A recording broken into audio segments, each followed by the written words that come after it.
Johnson, MLP. Lance Wilbur, O&B. Mike Abbott, City Manager. Forrest Dunbar, Anchorage Assembly. Bill Evans. Pete Peterson. Tim Steve. Don Weddleton. Oh, very good. In the audience. What do I?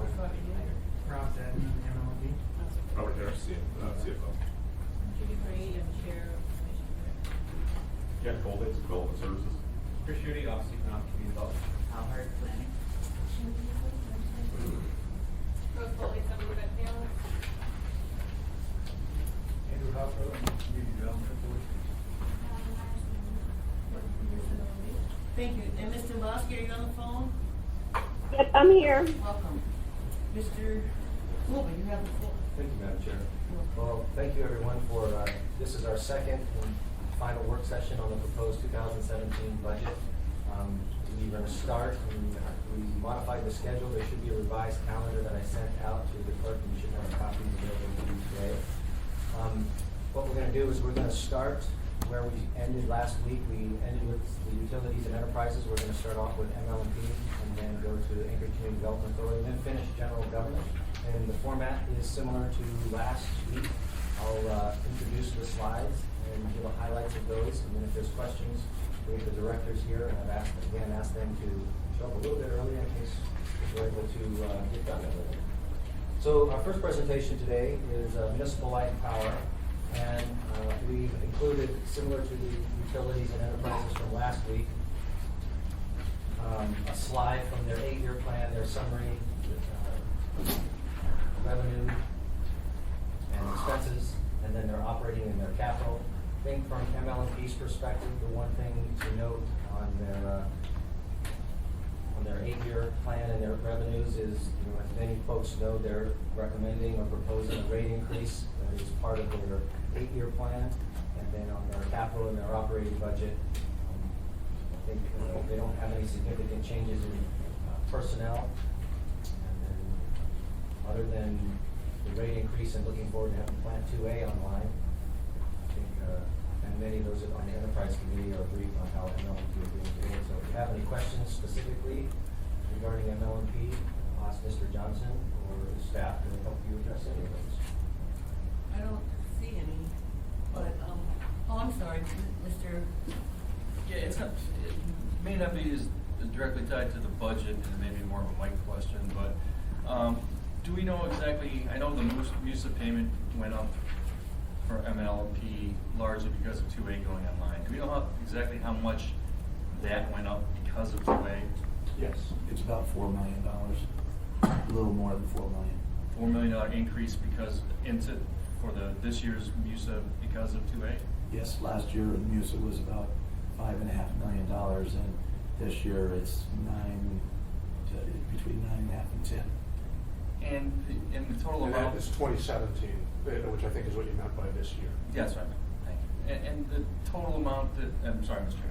Chair, thank you. The total amount that is anticipated to be generated by the increase in fees is how much? Increase in fees. Increase in rates. Oh, ML. The answer is we don't know yet because we're finalizing that, but it will be substantial. And then just That's something we can get you though in the next. We anticipate introducing AM or AO the first week in November for the November 15th agenda. and if I may Certainly, continue. Mr. Wilbur. In my understanding is a large part of the rate increase is driven by the capital costs or 2A, correct? Correct.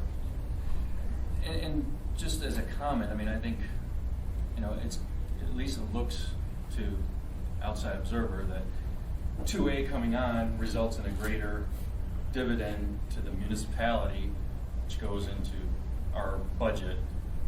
While at the same time, we're charging ratepayers more money to make up for that. So it's $4 million to the city's benefit because of 2A, and it's being paid for by the ratepayers. So just to clarify, MUSA is not a dividend. There is no dividend this year in the budget. The RCA took it away. So I understand the potential linkage there. And it will ultimately offset property taxes because MUSA is under the cap. It's considered new construction in the first year, but after that, it's inside the cap. Thanks. Thank you, Mr. Evans. I don't see anyone else, but I'm sorry, Mr. Roberts. Well, just offhand, the revenue goes up about 30 million. Is that compared to current year? So is that a lot of that? Probably is this 28%. The bulk That's of- almost 30% increase. Right. For budgeting purposes, we needed to estimate an increase, and we estimated 35%. When you file with the RCA, you can ask for interim and refundable rates, and that's generally given at about 80% of the increase. So if you take 80% of 35, that's 28% that goes into 17. The remaining 7% would be when they finalize it, and we are anticipating that would be in 18. Now, we don't know that we will ask for 35, and even if we ask for it, we don't know that we would get 35, but for budgeting purposes, we had to estimate it. So then, you know, 28% this year, and you expect a 7% increase next year, in rates, and then 0, 0, 0. You can flatten it out. I mean, what's the rationale? 28% this year, 7%. Well, the rationale is the interim and refundable piece, that it can take up to 15 months for them, the RCA, to adjudicate the rate increase because they go through the process, they have a hearing, they have 90 days to make a decision. So normally within 45 days of our filing, we will ask for interim and refundable rates, and that's what equates to the 28%. And then that stays in effect until they issue a final order, and that would be when we would potentially get the additional 7. With our last case, we got the interim refundable piece, and we never got any more than that. Thank you, Mr. Wilson. Thank you, Mr. Johnson. I like the record to reflect that Mr. Chaney has joined us. Sorry for being late. If you don't have any questions on capital program, I think that's all we have for MLP today. If I may, Mr. Steele, would you like to let folks know what you plan in terms of the rules committee? In terms of the rate increases, we're going to, at our next regular meeting, we're going to have the paperwork to make a decision on the rate increases. And I don't have off the top of my head what those rate increases are. Right, and Mr. Steele also requested that the rules committee, we have a meeting chaired by Mr. Chaney to talk about the rate increases for both MLMP and AWW. Okay, thank you. Thank you. Madam Chairman, Certainly. is there a date for that yet? It hasn't been set yet. The AWU rate increase is set for public hearing on Tuesday. Right. Is it do you think that's likely that you'll be meeting in advance of that? I requested yesterday the clerk to schedule a rule committee meeting. Do you know the schedule there? Okay, so we don't know. Okay. I have to touch base with them. But thank you, Mr. Abbott. Thank you, Madam Chairman. You're welcome. Madam Chair. Please continue. Mr. Peterson. Thank you. You're welcome. I'm looking here at the capital budget, and you've got, looks like about $8.5 million for Blue River gas build. What are we doing out of? We work with our partners, Hillcorp and Chugash, to define a budget of work that will be done. The work anticipated in 2017 is mostly maintenance or well workovers. And so we will be working on things to make sure that it continues to produce at the rate that we expect.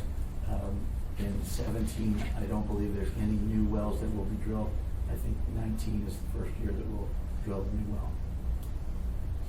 So $8.5 million just for maintenance. That's just That's our just- 56% of the field's capital budget. Yeah, so it's probably a total budget of 13, 14 million.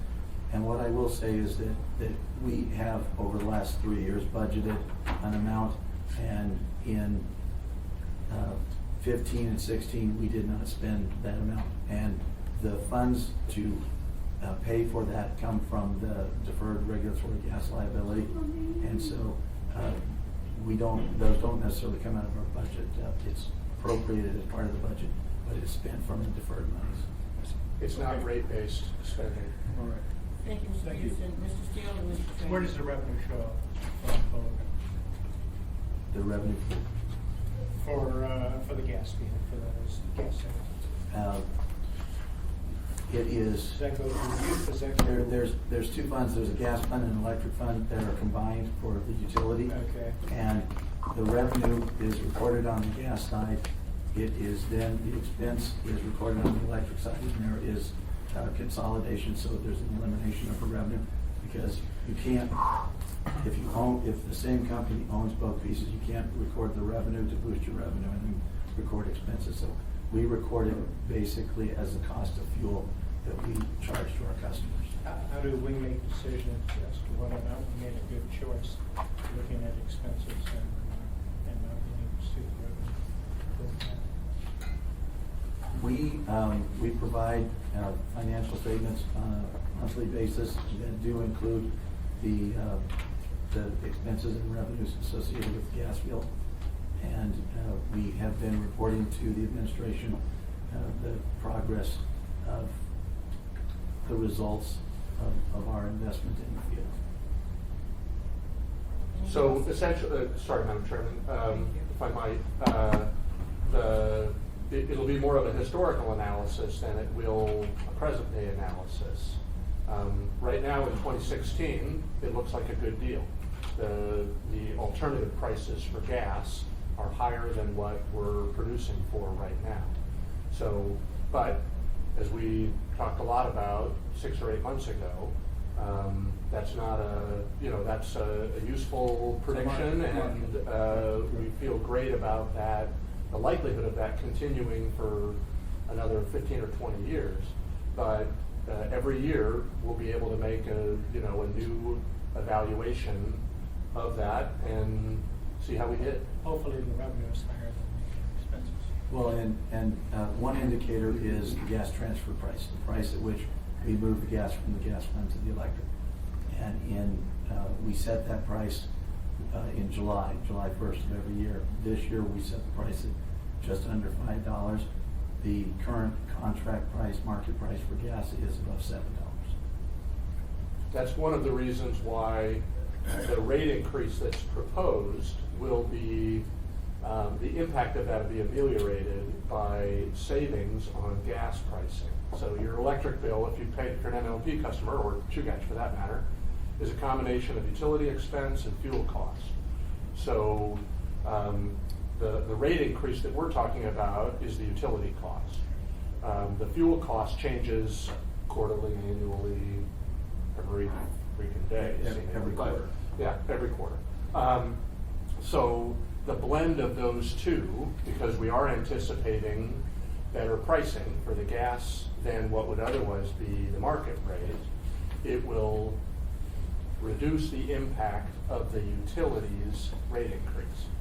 So is it a wash? No. No. We have said that out loud a long time ago, if that was the case. It is still a significant increase in the net bill. For Plant 2A. In the net bill that a commercial or residential customer will pay. An example would be if the rate increase was 35%, with the gas savings, the effective increase on the customer's bill is probably in the low 20s. Thank you, Mr. Steele. Mr. Tranny? I know we're not gonna get any money, because the RC ruling on the fact bill and LMP, we're not gonna get anything off of that. Will this rate increase affect that at all, your RCA's decision? I guess Previous guess. the answer is probably not. What this does, and the changes that we have been making over the last year and a half at MLMP in controlling expenses and looking at our operating capital budget, we have put in place mechanisms to where we are more financially stable. We are building equity. Even if we paid the dividend, we would still be building equity currently. We are projecting, or through September, we have a change in that position, which equates to net income of just over $23 million. If you take out the things that are kind of anomalies, which not being the dividend would be one. The AFUDC, the interest that we pay on the plant is another. That's about 70%. So you take that out, and we still make, through September, $7.2 million. So that goes towards building equity, addressing the RCA's concern about our equity, and as we have put together an equity management plan, which we will be bringing to the Assembly. All of those things come together to address the concerns that they have, and hopefully that will then ameliorate those concerns and allow us to begin paying the dividend again. Mr. I have a question for you, sir. Are we going to appeal the RC's ruling or just accept it? I mean, sir, who do we appeal that to? We could have appealed it to the Superior Court, and we chose not to do that. We didn't think we stood a strong chance of overturning the Commission's decision, and we didn't want a Superior Court decision to affirm the Commission's decision. So we basically are taking a 2-year break from the dividend, 2016 and 2017, and are addressing the concerns that the Commission raised. And if you sense some frustration in my voice, you're correctly hearing that. We don't think ML&P's capital structure was impaired or was about to be impaired, as the Commission alleged in their decision in early 2016 or late 2015, whenever it was, a year and a half ago. But the Commission gets to win that argument, and so they said our capital was impaired or was becoming impaired. So Mark and his team and Robert and Ross Risball have set up and put in place a plan to correct that issue and turn improve our equity position even faster than we would have otherwise. If assuming the Commission honors the standard that it developed when they denied the dividend and evaluates our application for the reinstatement of the dividend on the same criteria they used to deny it, I think we stand a good chance of getting it back. But it is by no means given. As you'll see in ML&P's, as you've heard Mark say, our plan is to go to the Commission as soon as we think we can be successful, likely in 2017, to get the dividend restored. Thank you, Madam Thank you, Mr. Chair. Adams. Thank you, Mr. Train. Mr. Littleton? I just have the chair and the commission. Do you have any comments on that? Thank you, Mr. Littleton. Mr. Wilk, please continue. Thank you, Mr. Johnson. So next up, we have the Main Street Community Development Authority. And so I'll ask Mr. Howard. We're working on it. Actually, have questions. Thank you. Should have some short meeting today.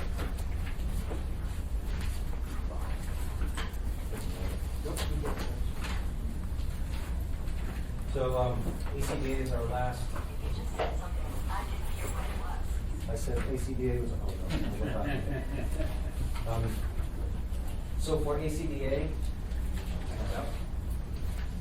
just a couple of little notes here, I think, just recognizing on their revenues and expenses. They do have some adjustments in their revenue side. Most prominently, probably recognizing the real estate sales development, but they also have some reductions in their expenses as well. At the end of their proposed budget, their proposed 2017 budget is a little bit less than the directs for 2017 and 2016. And on the capital side, they do have a similar program to last year, except for probably the most significant change would be the changes to garage structural improvements. And I think other than that, I'll ask Mr. Halcro if you have address any questions that the Assembly might have for the Community Development Board. I don't see any, but I have a question. Thanks for being here. How's the Transit Center doing? It's doing well. It's recovering. It's it is. We're on track. By the end of November, People Mover will be the only remaining tenant in the building. Everybody else will be out. We will shut off about 70% of the footprint from the stairwell, a wall will be erected to the west of the stairwell in the middle of the building. About 25% of the footprint will be reserved for people mover.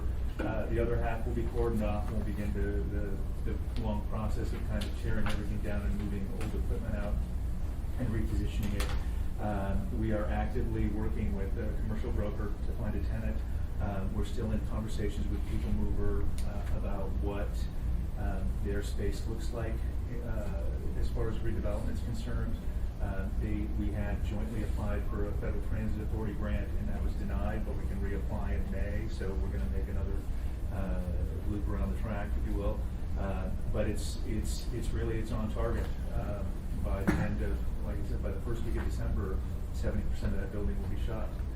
It will allow us to reduce our footprint that we have to secure. It will allow us to focus on vulnerable points like the stairwells and the elevator lobbies, put more attention on the garage and the surrounding perimeter.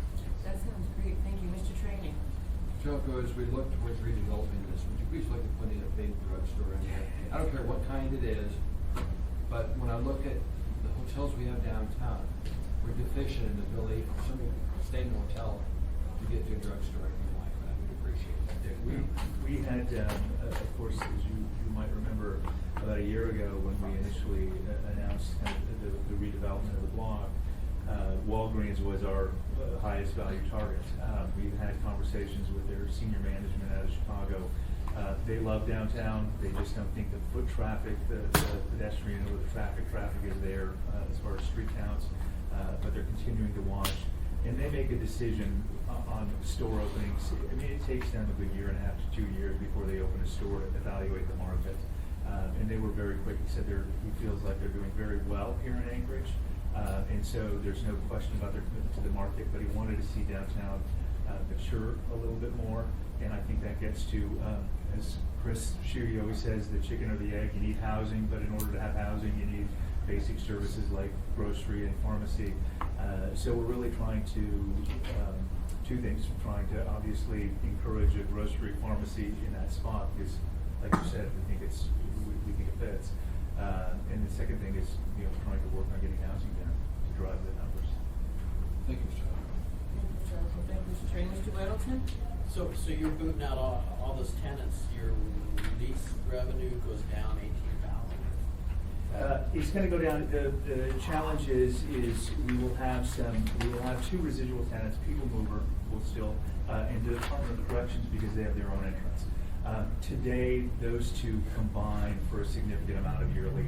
I mean, those are our two largest paying tenants, so we'll remain those. The smaller ones, the burger, the pizza, the grocery store, the little gift shop, what they pay per square foot is it's very small. It's very insignificant. So you mentioned FTA grant. Was that for the rebuilding of the building? It was for it was for the People Mover, the transit section of the transit center. And so we had applied for a grant of $1.3 million. ACDA was going to put down the match, and it went through a long process. And People Mover was notified in September that they were turned down. But it's a program that goes over 5 years. It was part of the big Transportation Act that was passed earlier this year by Congress.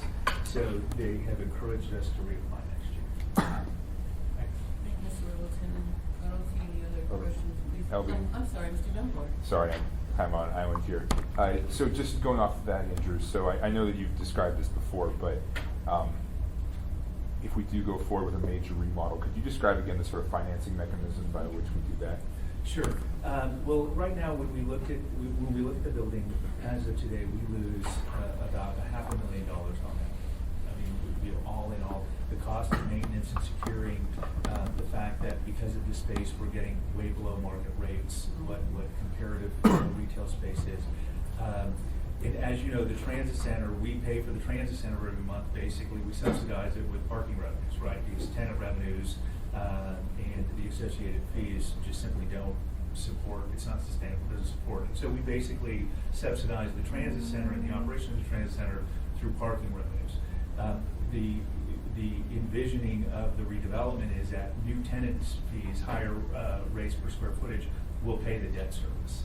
So a combination of getting people mover space through an FTA grant, possibly lowering their costs to local taxpayers, because obviously the city subsidizes the transit system. So, we want to limit, we're looking at the people mover as, yes, as an anchor tenant, but also we have a vested interest in getting them into that space as most efficiently and effectively to lower their rent costs, because we know transit, is a big target on budget cuts. So we want to protect them. At the same time, we have to make sure that the remaining 75 to 80% of the footprint supports a tenant that can be able to afford not only tenant improvements, but a higher square footage rate. So we anticipate that debt service on redevelopment costs will be paid for by new tenant revenues. So, but just to follow up on that, so that means you will be taking out a loan essentially in order to do that redevelopment? Well, yeah, we will sign obviously a long-term lease. And so we're looking at, for instance, so if we had a Walgreens come in, we would arrange for them for a long-term lease, and that would be it going forward. Okay. I mean, yes, it would be, you would finance it based on your tenant revenues. But you don't believe ACDA itself will not be going out to the sort of commercial market and seeking a large loan to do that kind of reconstruction? No, the board has made it very clear that we will not proceed until we have a tenant. That just makes good sense. And the only confusion that causes is if we secure the funds to go ahead and renovate the people mover space before we get a tenant, what does that look like? Because our concern is obviously aesthetics. We think this is a huge potential win for this block here. So we want to make whatever we do, we're looking not just today, but tomorrow. So what does that facade look like? So we're having those kinds of conversations at the board level and the development committee level. Great, thank you. Thank you, Mr. Dunbar. Let the record reflect that Mr. Clark has joined us. Please continue. Nothing else for? Thank you. You're welcome. Sheriff, next we're going to go on to kind of complete our presentations on general government departments. And what we're going to do is we're going to start with those departments that are under the Office of Economic and Community Development. We'll start off with Mr. Schutte, and then the departments that are under him will follow, and then we'll go to the CFO and the departments that are under him. So first we're going to start with Chris's office itself. Obviously, similar to in the past, they did have some one-time money for a settlement last year that we included in 1Q, and those will be moved. We have a little bit of adjustments in salaries. And then one of the key things that I think Mr. Abbott mentioned when he did his presentation is when we did 1Q, we put $83,000 in for a Chief Innovation Officer. The position is going to move into Mr. Schutte's office, and then we balance the total year cost, and so reflects as an additional person for the Chief Innovation Officer, and then requested some budget information for workforce development. So he does not have a capital program, most of his is operating. So do you have any questions for him? I don't see any, but I have a question. At our community council meeting last night, somebody asked us what workforce development was, and I remember what it used to be, but can you explain to me what it is now? What workforce development is? Yeah, thank you. Sure. Workforce development, in particular, this addition that we propose is part of a help fund, part of a larger grant opportunity through an organization called Code for America. Code for America is a civic hacking organization. It's people like Brendan Babb, our CIOs, who are technologists, putting them to work in solving civic problems and civic issues. And so the Code for America workforce development opportunity is an opportunity to engage those portions of the workforce or potential workforce here in Anchorage that have not been engaged in the past through traditional workforce development models such as private, yes, and to talk about ways to engage them in what we consider new economy jobs, the kind of technology-based jobs and job training that is available out there. I really appreciate knowing that and understanding, because I almost told them yesterday it was the JTPA, and I would have been really wrong. So I'm glad it's anything, but thank you very much. I don't see any other questions, so please continue. So the next department we have is Development Service, and Kent Coltaze. So I'll ask him, so under Development development services, the one thing I would want to point out here, development services is one of those departments where there is a position being proposed to be eliminated as a civil engineer. Outside, we've made some salary adjustments. Development service does have a significant fleet in their inspections, so the rental rates that we made area-wide shows a significant reduction as it relates to development services. And had some other proposed savings, and again, some adjustments in their fuel. That is sort of the highlights of development services. If you have any questions for Kent, or Chris, myself? Mr. Trainer? Can you give me that, I saw you working on a list yesterday on positions, both vacant and filled. Is this a filled or vacant position? Chair, this is a filled position. It's filled? Yes. Okay. That's what I wanted to know. Thank you. I need that list from you, Lance, today if I could. So if I could maybe follow up on Mr. Train's comment on that, Madam Chair. Last week, the Assembly asked a whole host of questions. We prepared responses for all of those, including the one that Mr. Train will get to those to you at the end of the day today. We'll email them to Rose. We had some other information we had provided, and that list of departments and positions will be provided.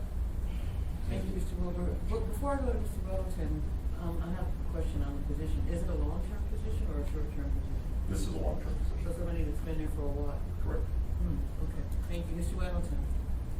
So, it's just, your development services, so you do the permitting and all that, that's that, walking in the permits, and everything, that's all your people. That's one of the roles, yes. Okay, so we got the Z permitting, and we charge a fee to cover the cost of that system, right? And then we just unveiled it the other day. Yes. Okay, will that have it's not really savings, everybody's paying more and more, or there's savings on staff, savings for contractor builders? We think it will increase and improve efficiency for designers who are working on designs that they submit for permitting. The fees that are charged to cover the E-plan are, that fee only exists until the acquisition cost of the E-plan program is paid off. And I think, I don't remember, I believe we're maybe a third of the way. We're about a third way there. So you've been charging and not being able to use it, and now it's unveiled, people are starting to use it. Through the chair, correction, it's actually been transferred from beta status to sort of general open status earlier this year. There were a few pilot projects chosen right out of the gate to run it through a ringer. And those all concluded, and now we're sort of in that general, okay guys, here it is, and come use it. And it's optional? Yes. Continue, please. A few years ago, they switched so that if you do residential buildings, you could have review by a private engineer or something, right? And has that created efficiencies? And that's all paid for by the home builder, is that correct? So. Yes, that's paid by the. Okay. And does that help out? Less work? Well, certainly the workload, I would say, has declined because some of the review work rather is being done by third-party engineers. So would it help if it's been discussed, do that for commercial buildings too? And then some of us saying for like septic systems, they're frustrated sometimes. We have that engineer's stamp on a septic system. Are these things that would help you be more efficient?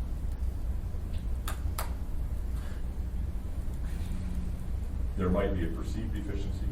My opinion is that the separation of duties between having the building safety, building services department do the review of work that's prepared by a third party, I think that separate review is valuable and helps protect the public and goes to the intent of the building codes. Good, thanks. Madam Chair, can I add to that real quick?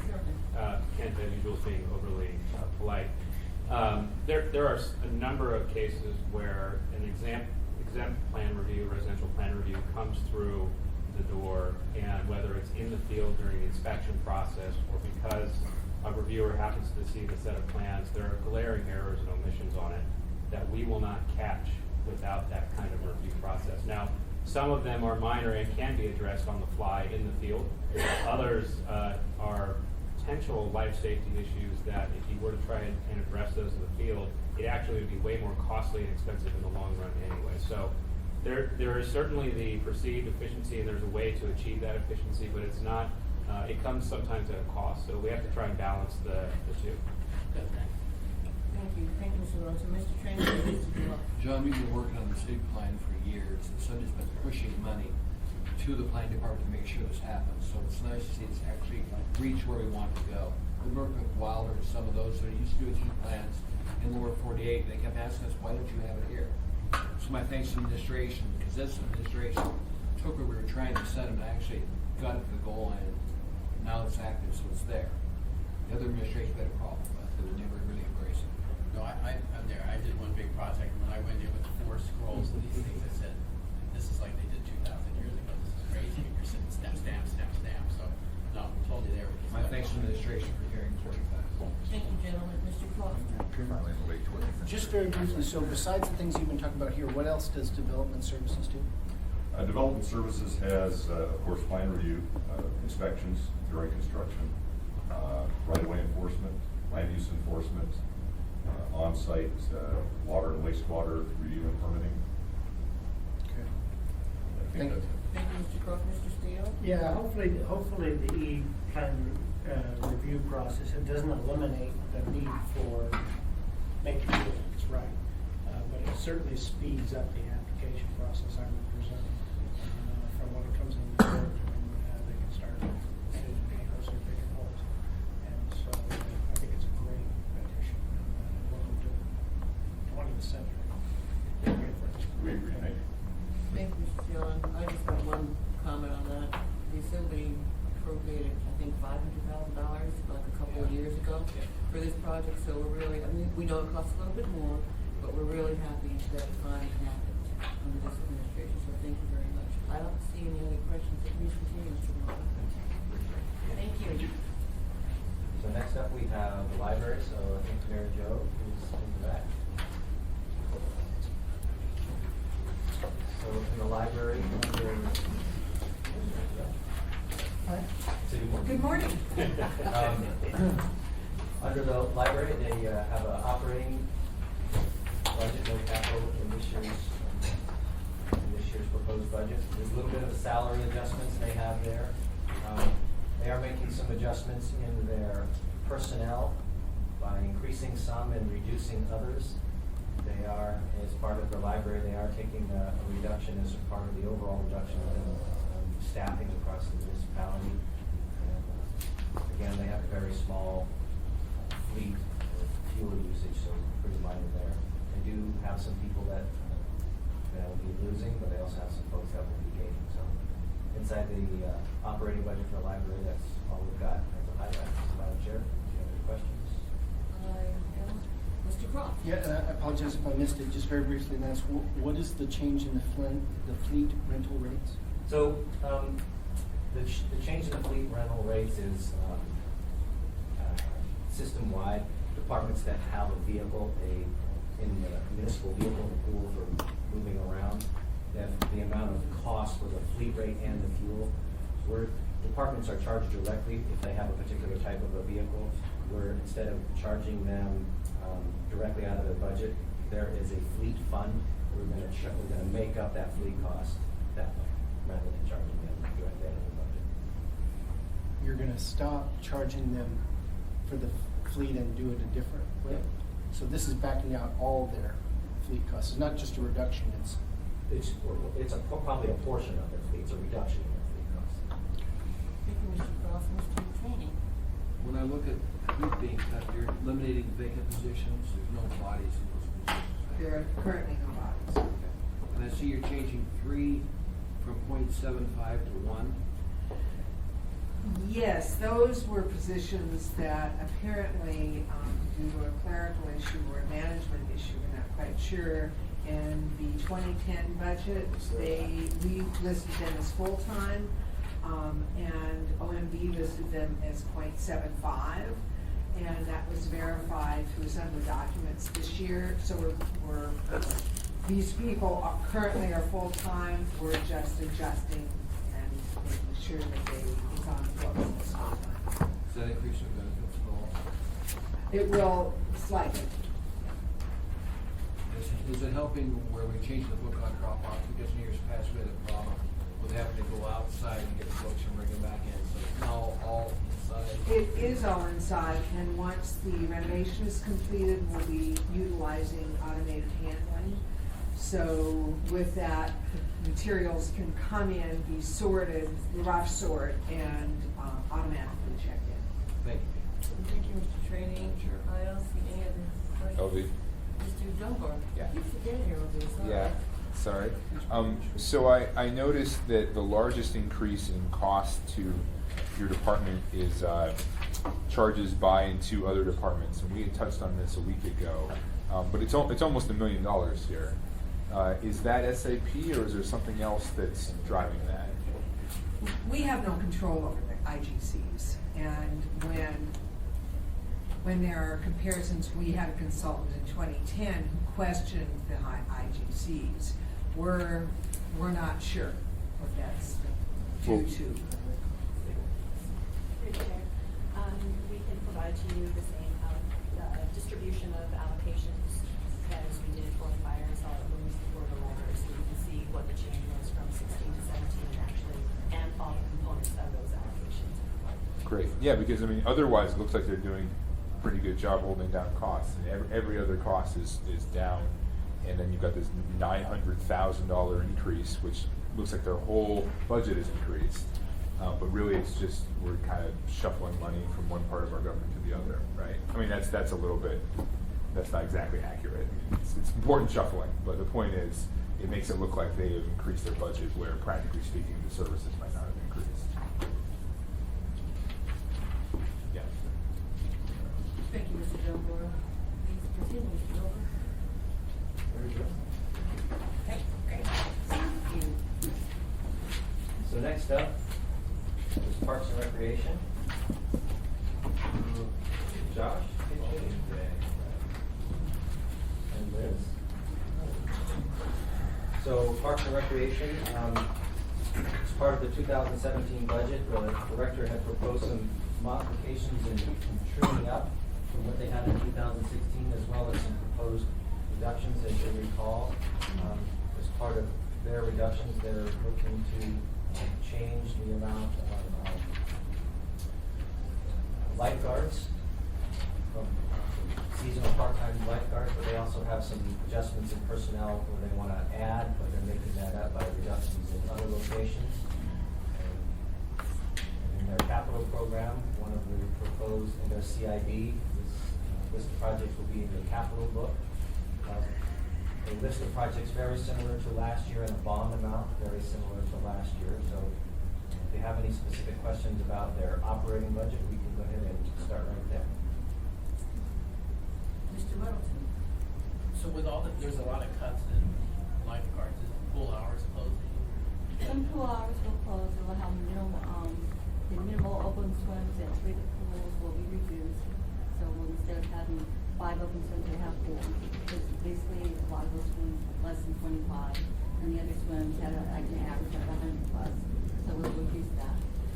Sounds like a lot of positions, but there are really 4 vacant 10-hour positions that were established for part-time for students to use afterwards. They don't have lifeguard jobs, but they've been vacant for 7 years, so it's not that much of an impact on our budget. Thank you, Mr. Middleton. Mr. Trainee? Just a question, when I go to the capital, we've got the Whisper Faith Kovich Dog Park relocation, $250,000. Came up at a committee council last night. They asked what size dogs, are we gonna have restriction there on dogs as to hours, for small dogs, hours for big dogs? So we'll realize the success of that through and engage public process with that community council to make sure that we realize what they really want. It could be one park that's for all dogs, 3/4 of an acre minimum size. It could be 2 fenced area, one that separates a smaller area for small dogs, 25 pounds or less, with an area that's for all dogs. And the specifics have not been determined yet. We just know they want a dog park, and we know they want it there. We had about 40 people at the community council meeting last night, and they definitely wanted us to find out where it's at on the list. So now we can tell them it's coming to the bond issue. Yes, and it also includes the improvements to the playground there as well, which is also. So thank you very much for having us. Thank you, Mr. Trainee. Mr. Steele? Yeah, my question was back on pools in terms of, how does that impact the school district at all? We don't exactly Not sure. spread out. Thank you, Mr. Seal. Mr. Dunbar?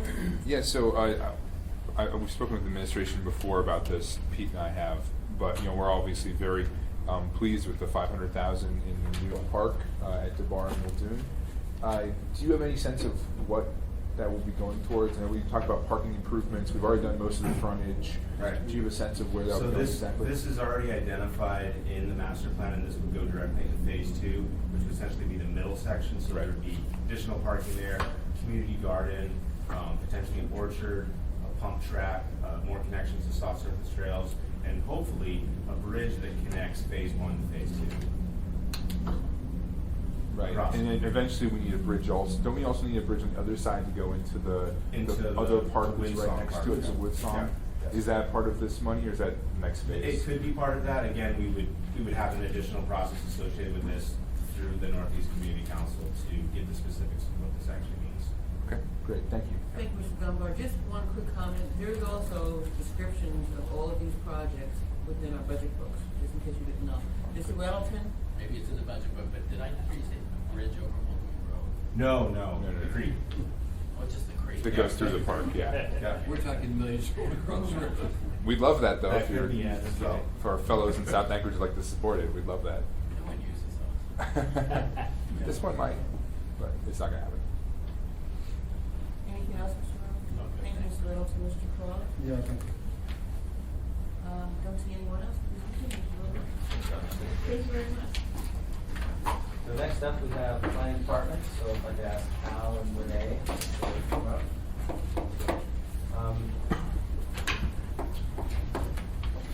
We have, had some one-time adjustments from 2016 that will be removed. Again, salary adjustments. Again, this is another department where they do have a position that's proposed to be eliminated, a planning office associate.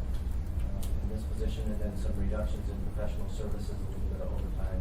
And again, they have a pretty small fleet that they use, so as far as personnel, it's from that one change is what they have proposed. So and they do not have capital program. Mr. Weddleton?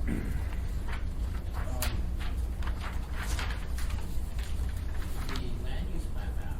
Yes. Land use plan. Yes. It's coming out, so there would be a lot of activity connected to that. We'll have rezones, requests, and maybe city initiating rezones and so on. Do you have staff to do that? Any split? We'll propose soon we'll propose a scaled work program. We want the list because it's the community's list, but then we'll adjust it to the amount of staff and effort that we can give to it. But the other thing I would say is, I'm really learning it, is we can partner with a lot of other folks to get things done. And that's, good planning is good partnering too. So I think working with other departments and institutions here locally, we may get more done than what might have been the case previously. Thank you, Mr. Weddleton. Go ahead. Go ahead. True or not, the people in Girdwood are saying that as soon as the land use plan is done, we're doing a Girdwood plan. Do you have money to do that? There's no money at this point to do that. So I would say that, again, that's part of the partnering effort, that it would be helpful to work with the Girdwood community, either raise the money or short of that, it'll take longer to accomplish the mission, but it could still be accomplished. Longer time frame. 3 years? Well, I wouldn't say that yet. It depends on the level of effort everybody wants to commit to. And we've begun those discussions. Thank you, Mr. Weddleton. Mr. Freeney? Is this position being eliminated, filled now, or is it a vacant position? It was filled a little while ago, and we said, stop, hold on before we fill it. So So it's vacant currently? it's currently vacant. Thank you. Great. Thank you, Mr. Trainee. I don't see any mentions, so please continue. Mr. Robert? Thank you.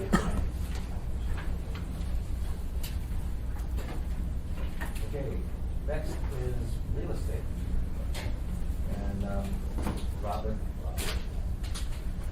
here with us, so they have pretty adjustments in their salaries and adjustments in their professional services as to code in this budget. So as far as personnel, it's going to be the same amount as 2017. Any questions? Mr. Chairman? I see reduction here for the senior center, $26,285. And the Anchor Senior Center. That's HHS, that's next. What? I think that's for Health and Human Services. I think we're on real estate right now. I know, but I'm sorry. You're right. I was the wrong one. I apologize, Robin. I'll get to them. You're doing a great job, by the way. We appreciate your help. We're going to vote by mail. Thank you for that. Absolutely.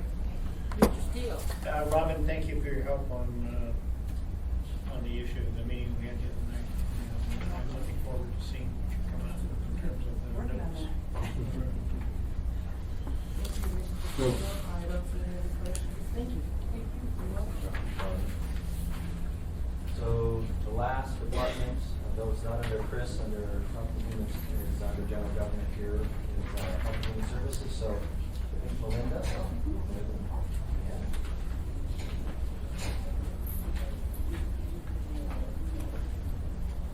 So Health and Human Services has operating and capital adjustments, and as Mr. Crane pointed out, under the proposed 2017, they are proposing some reductions in the senior center and the Trueback Senior Center as far as contributions to those services and reduction in, just call it domestic violence. The third bullet down, and some changes in their staffing, some other changes they have in their clinic. So as far as personnel, it's pretty much going to be the same. So if you have any questions, Melinda or Deanna can help you address those. Mr. Littleton? So marijuana facilities and odor and so on, is that your department, right? Because you spoke of that. So Yes. are you planning on more activity? Like we have 30, 42 facilities and you need to do drive around and smell. I mean, that kind of thing, is that? Which one has a normal dose? Who has a normal dose and what do you pay them? We factored that in. We did factor it in, and we had a 0.25 position factored in for those types of activities. We found it very challenging to fill a 0.25 position. So we're not recommending that we continue. But is some of that will be part of their job? Yes, as well as retail. Would you be going out to marijuana facilities and checking, or you're just gonna complain through? We will be checking the retail facilities and inspecting those, and then responding to complaints related to odor. So your marijuana facilities is your, well, kind of inspector. Marijuana retail Just facilities, the retail products, yes. And then the other portion of that is complaint driven. If we receive complaints from community members related to odors, we will be intervening on behalf of the community for that. Just odors, it's really your. Right. Thank you, Mr. Littleton. Mr. Peterson? Madam Chair, and so along those same lines, who inspects the manufacturing where they would be making marijuana-laden products like cookies or whatever? The state of Alaska will do those inspections. All right, good. Thank you. Thank you, Mr. Peterson. Mr. Croft? So what is, and I apologize because I stepped up for a second, but domestic violence reduction of 36,000, what is that? The reduction of the Alaska Domestic Violence and Sexual Assault Intervention Program, that minor reduction will be translated into a slight reduction in funding for the 3 nonprofits that we partner with to provide services. This is a very small portion of their overall budgets, Awake, STAR, and Victims for Justice. We felt that this was, in times of financial constraint, we needed to slightly reduce the funding for each, spread out between the 3 agencies for their discretionary funding. And this is for, so I got the other acronyms, but IP, so it's for an information program, not for shelters or other things? No, we provide A block grant. this specific funding for Victims for Justice Awake and STAR, and it allows them to receive just what we would all call discretionary funding. And so if they need to relocate someone due to domestic violence, they need to provide housing, deposits, security deposits, that kind of thing, that they typically do not receive grant funding for. This funding provides that.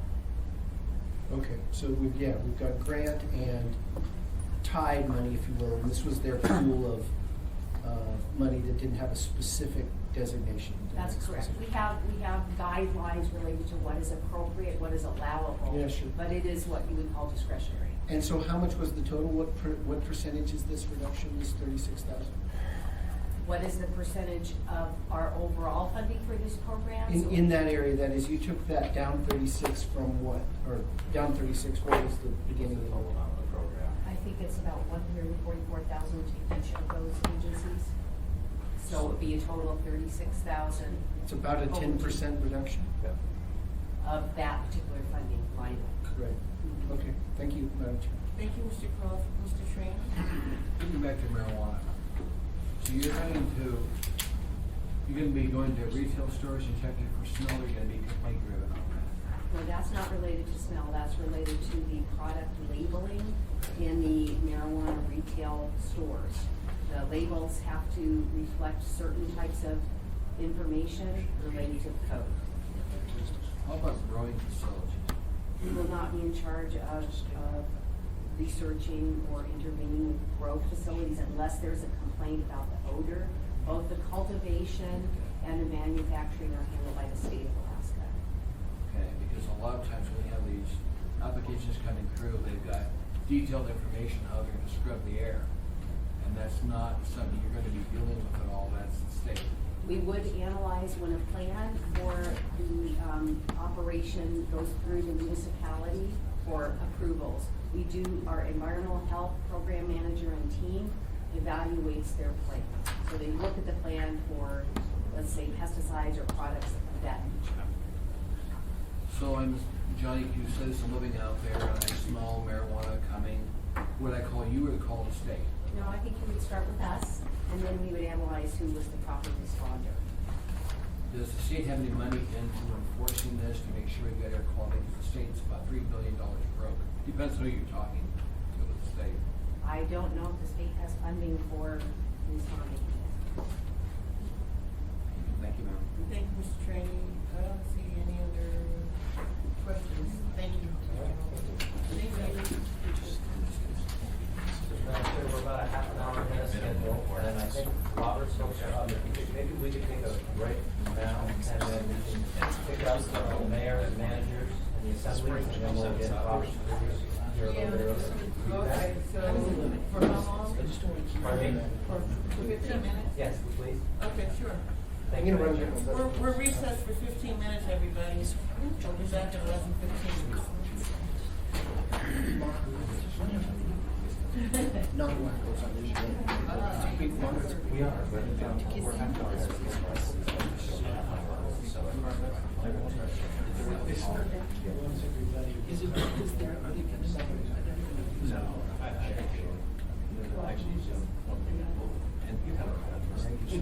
I could come back and say, yeah, I did these things, and I'm proud of them.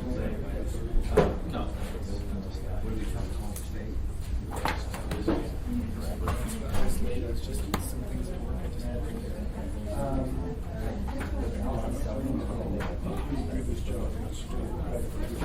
I'm gonna go get my budget book so I can ask intelligent questions like you. So Bill says he has amendments to add the domestic violence and the photo arts, the full 50 out of fund balance. I said, that doesn't sound very conservative. Forrest and I were talking about finding, reductions. He's talking about having like a fund balance limit that is all the things we take out of fund balance. It's $4 million now, and I don't know. The assembly say we're not going to take more than X. But think about how we want to have that. I kind of like our. Yeah, I mean, I got to go get my book. You want to walk? Or you want? No, I'm good. Yeah, well, let's talk about this more. I mean, we can't just take things out of fund balance. We gotta have a little bit of fund balance left over in case something happens. Well, so it's $4 million now. So is the rest of it 3? Is it 4.5? Or is it 4? Right. So Anyway, yeah, that should be the discussion. We shouldn't just arbitrarily do it. We should say, we think a 3.5 fund balance is appropriate for these reasons, so we can take this money. Or we can't, and so we don't. I've got to go back to my email.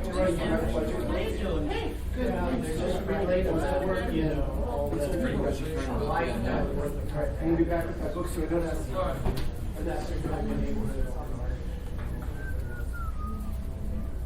When they were in town last year, we had a reception. That's my great. You know, there was a lot of people there in municipal that I met with. I know everyone. Wait a minute.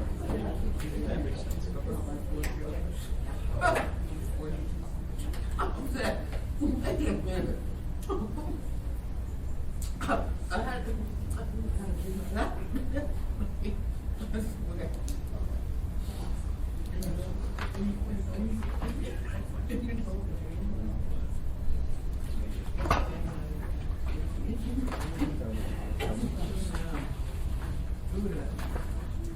Here.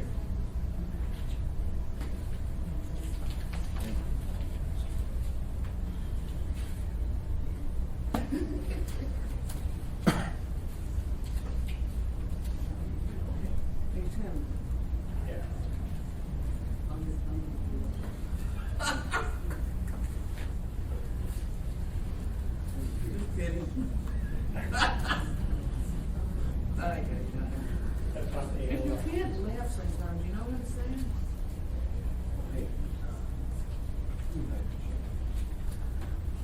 That's fun.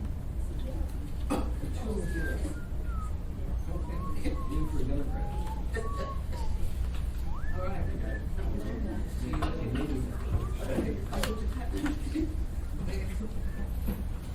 Hey guys. This election seems to be dragging on to the fact that it's on November 8th. So we have a second deal. I didn't want to, have a second. Get, already so, may I try it? I think this is a strong possibility.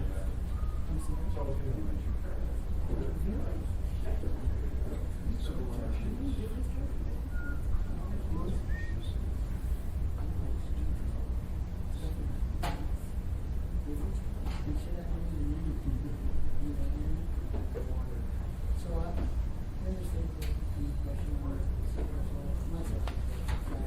Moving right along. Yep, that's a painless exercise, right? All the pain's already been inflicted, I suspect. Oh, here goes that meeting. I see. One's for the remainder of the day, and the rest of them.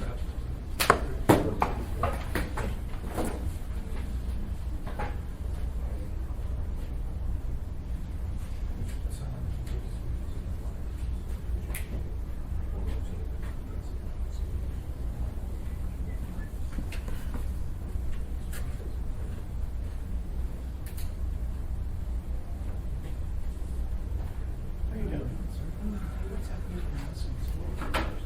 Oh, they tore a piece off and they're adding it back on, they're gonna put a second floor above, they're adding a bedroom and redoing the whole house, but, good kitchen and everything.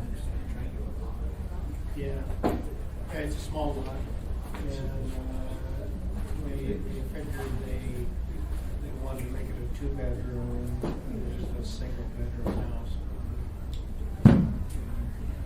They're doing a great job.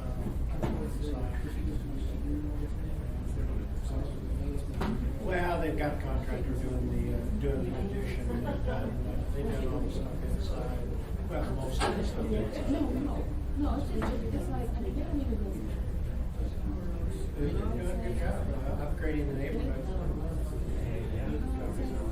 Yeah. What are you gonna do?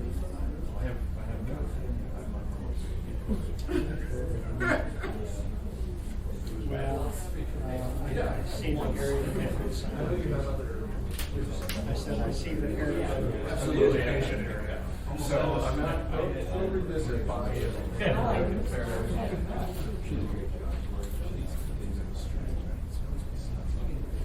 It's a great location, you can't miss it coming in. Which one was on? Yeah. Other than, yeah. Oh.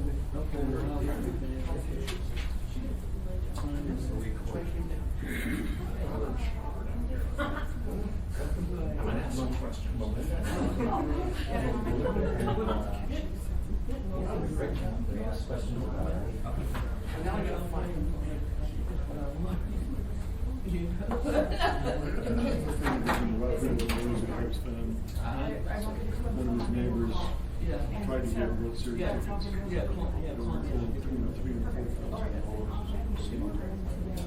Yeah, no, they're a little cheaper.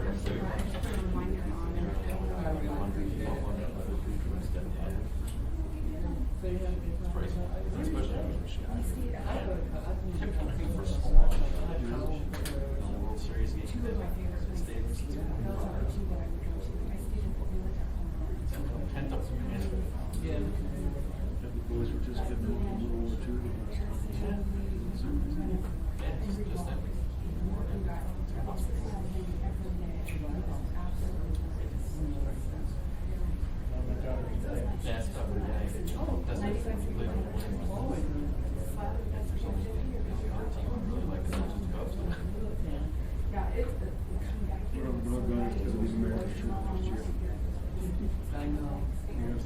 They finally hit the ball this year. But the previous year, the pitching was really good. And they didn't have any hitting. This year, they had good hitting. And their pitching fell. So. That's the magic. It didn't hurt for having that season when they're both working. I'm afraid for Felix. He threw so many pitches when he was young. Right. So the thing that he had going was, he threw 95 and then he had the change up 90 or 89. And now, he throws 92 and the change up 89 or 90, so there's not much difference. He doesn't change it. It's more of a sinker. The thing that makes that pitch work is a sinker. And so I think his arm, since his arm is really surviving, as it used to be, he doesn't get the sinker that he used to get. So. Yeah, it's a shame. His best years are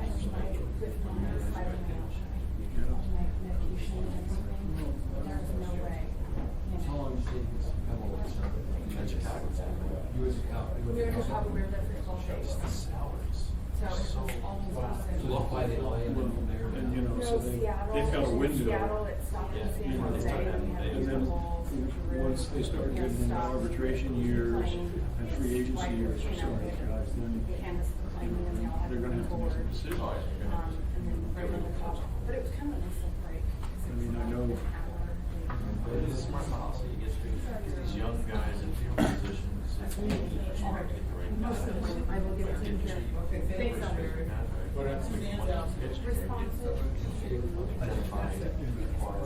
Proven pitcher. Wow.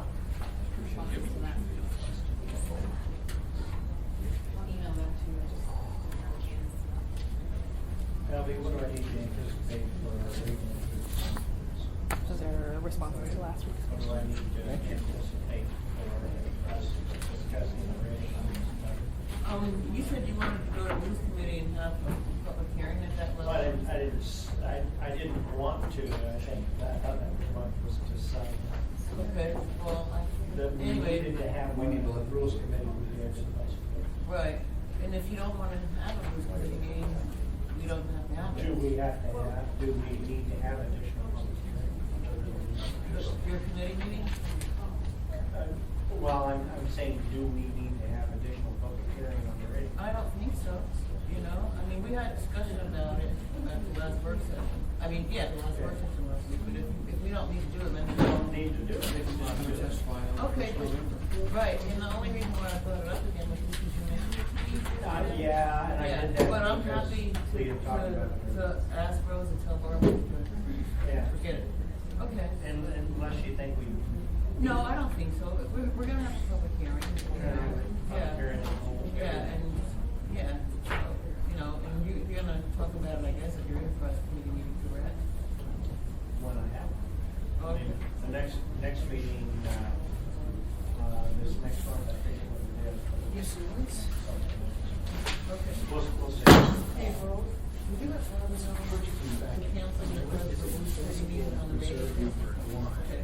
Thanks. Yeah, I just think it's duplicate too. Okay. We'll see if we can get the actual numbers on what the reserve Okay. fund has been over the last 5 years. Sure. Unrestricted reserve. That's it.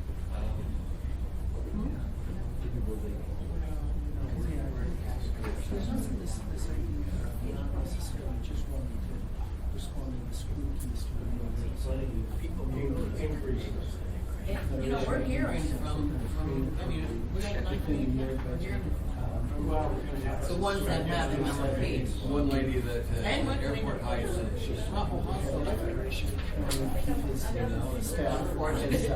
Yeah. Do you remember the driveway where she used to go? It's not necessarily bad, but I also think it's not bad. It's just just respond to that kind of.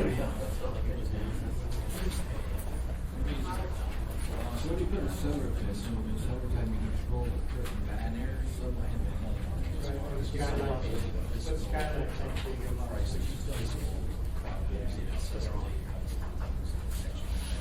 it's in business, unfortunately, the lower your profit. Right now, as far as I can understand, like one of our reasons, raises. We're not gonna do next one. We're not gonna do raising salaries. And that's, it tells me what the commission really wants to see. As long as I'm still giving out raises, and there's our meeting $50,000 domestic violence. And so, there was other places in colleges who used it. I have always had a problem trying to second guess. I want to add quarterback on I can look at the number on there and see, you don't need this. You can do that. Heck, I can find it. You've got you also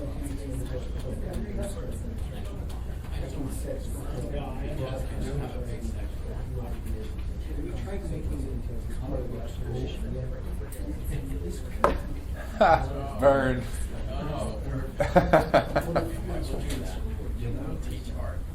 We got a community council that's going through this. We had a drive-in school. What? I said you can't put a marijuana store near a school. Yeah, I've gotten those emails. We all got that email. We were there last night. Where is it? Which community council is it for you? Abbott Loop Community Council. Where? Abbott Loop Community Council. Oh, Abbott Loop. I thought they were in.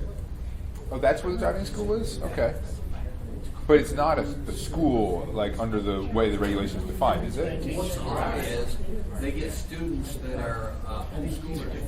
The state pays as part of their educational program to go there. To learn Now, how do they meet the definition of what a school is? They said, well, we got the name school in our business. Well, so like, if you had a pet store called School of Fish, would that be able to stop marijuana? Well, do you remember when we had the judo academy come in? They said we're a school. Judo academy. I did judo for 8 years. We can defend ourselves against marijuana, whatever. People tripping on marijuana. I want to ask our legal department, give us a concise definition of what a school is, because this is just the first of many things we're talking about. Yeah. As we integrate this business into overall economic scheme. No, it'll be interesting to see how that shakes out. How far are they exactly? Are they actually like right next door? They're like lot line to lot line. Back to back. They love each other. And they're not opposed to the business. They're Oh, afraid that DMV will say, we're not going to renew your permit to do this stuff if you have marijuana. You know, they're just afraid to. Were they the ones that sent in that letter, or was it someone else? They were the ones. So they're not reasonable. They're just worried about marijuana. It's a driving school that's in Abbott Loop Community Council that is right next door to a place that wants to open to sell marijuana. So they say we're a school. It'll be a grow. It's also going to be retail sales. and they've got plans for testing it. Well, there's manufacturing. Okay, everybody, I'd like to call the work session back to order. Mr. Goldberg? Thank you, Madam Chair. Thank you for the recess and you folks here. So we're going to continue with the work session, and we're going to, the next following departments, 4 will be under those that report to the Chief Fiscal Officer. And we'll start off with Mr. Harris's office himself, which is basically really the only adjustment that we've made there is we made some adjustments for salaries, and as part of the collective reduction all across the departments, Mr. Harris is proposing to reduce professional services by about $800. So other than that, there's no other significant changes in his office. Present to Mr. Harris. Go to you. Okay. Thank you.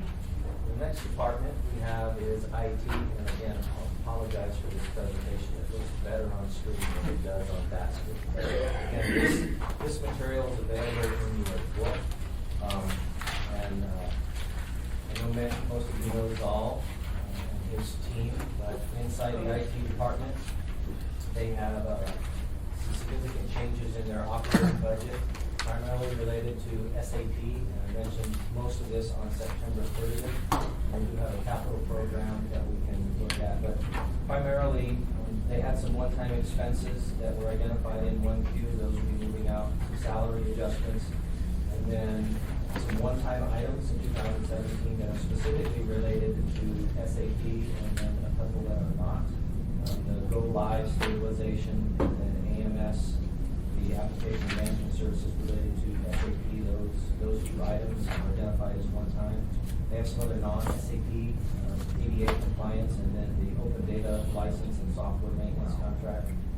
But then under 2017 budget changes, the balance of those, the next 4 are positions that are budgeted for a half a year, as identified in this proposed budget, and then a variety of other matters that are specifically related to hardware or software or professional services for SAP. And then the last item is related to the reduce miscellaneous labor expenses. That's related to the print shop specifically. That's production materials, licenses, and maintenance of copiers. So, and then they have a significant amount of the depreciation, primarily that jump is related to SAP as well. On their capital side, their capital program looks very much like last year, with possible exception of CAMA. As many of you know, CAMA is the software program we use primarily in property appraisal, and it's due for the overhaul this bit of money first year. This is the first of a 3-year program. So when you look at the CIP, it's a total of about a $5.8 million cost and upgrade.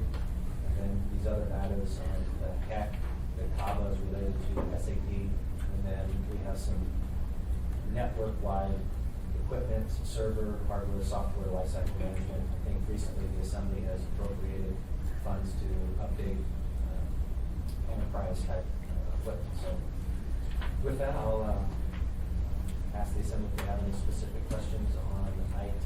Thank you, Mr. Training. With CABA time clocks, are we going to allow people to get on the computer and sign in?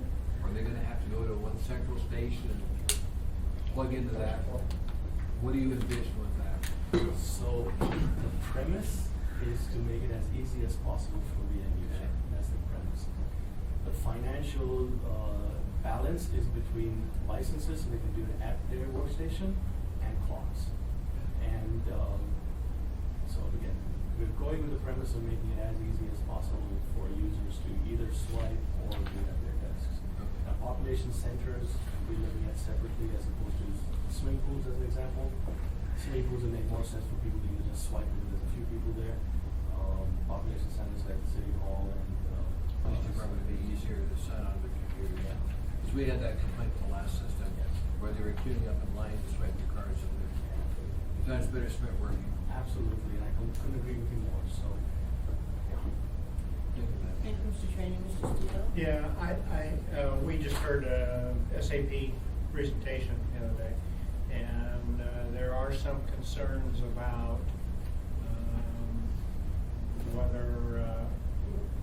whether everything we're going to have to do is going to fit into the schedule and anticipated costs. So I hope that we have enough built in that we hopefully will find some savings at the end of the year, but have enough to do what we need to do to complete the SAP project.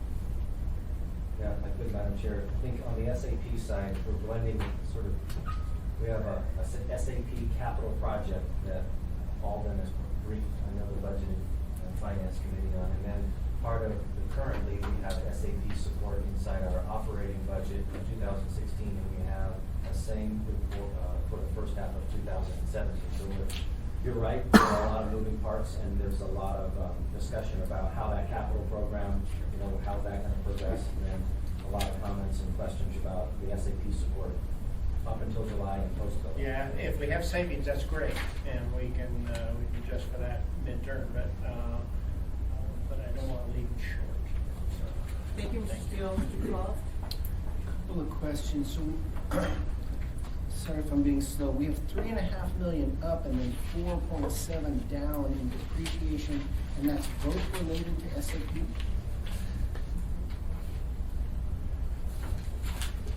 Give me a minute, Mr. Croft. I believe that about 3.5 of that increase from 1 to 4 is SAP. After go live, we start paying depreciation starting July 1st. On the hardware components? All the depreciation, all the money that we borrowed over the years for SAP, the amount that we start paying the depreciation. I'm used to depreciation of specific capital assets. Do you depreciate software? I think we do, yeah. Okay. And because I see a $3.5 million line up above or in the middle towards the bottom, positive if you will, and then a negative 4.7. So are those? Is that a correction to that 3.5 or something else? Oh. Am I comparing apples to oranges, or are they? Because you said the 4.7 was mainly in SAP, so I'm wondering why we went up 3.5 and down 4.7. Through the chair, excuse me, I'm sorry, I wasn't. Yeah, well, maybe. So what this is this shows, walking through this reconciliation, the part up to the 2017 proposed budget line. Right. That is the budget that the department has. And then below that, we reduce the budget to get to the appropriation amount. The 4.7 is depreciation. It is based on a schedule, and it is a non-cash item, so we don't request an appropriation for it, because you basically appropriated that funding when you approved the capital project. We may have to do it offline, but I Okay. understand how there can be a $3.5 million of budgeted depreciation as a positive number, and then a reconciliation of negative. Which number is the scheduled one? The 3.5 and the 4.7? Through the chair, it would be the 4.7 because that's the entire amount of depreciation that's featured in the budget. For half a year. No, for the entire budget. Excuse me, sorry. But 3.5 is the increase for the 2017 budget. So the entire depreciation for the IT department is 4.7 million, but it's been increased in 2017 by 3.5. Primarily- And as Mr. Harris said, most of it's just a half-year item. And that's an SAP. And then the 250 of reduced miscellaneous non-labor costs, that's a fairly sizable number. You said the print shop, how did we save $250,000 on the print shop? So initially, in the proposal from the department, they had a proposal to reduce, when we asked Mr. Harris and the IT department to come up with proposed reductions all across their department, what was proposed was a change in staffing and a change in supplies to support that. And the administration did not propose the reduction in the staffing in the print shop, but at the same time, we kept the supplies and services, and after the fact, what we learned is that we weren't going to reduce the staff, we should not have reduced the supplies, so we're going to have to probably make some adjustments to that as well. Does that make sense? Basically, the $250,000 was production licenses for the copier, software maintenance, materials, binding. There's a variety of things. That was the reason. Okay, And then, what's the source of money on the capital? It's not bonded, state or federal. What's the other? Through the chair, it's a loan, master tax lease is what you're referring to it as. Okay, so it's not our general fund. It's you do it with the providers. Through the chair, we have a master lease program where we're able to borrow money. KeyBank is the lender. We're able to borrow money against them and then expense these things against the as operating budgets go forward. So we basically borrowing money from those future operating budgets. Why not just pay cash? Well, we certainly could. In this case, I think the question would be where we'd get that cash from. We could certainly draw down some of our savings accounts to do that. Right now, the cost of funds to borrow funds is extraordinarily low. Right. So we're able to sort of, as a financial management sort of piece, borrow the money to pay for this stuff and then pay for it over time. It's very, very cheap money.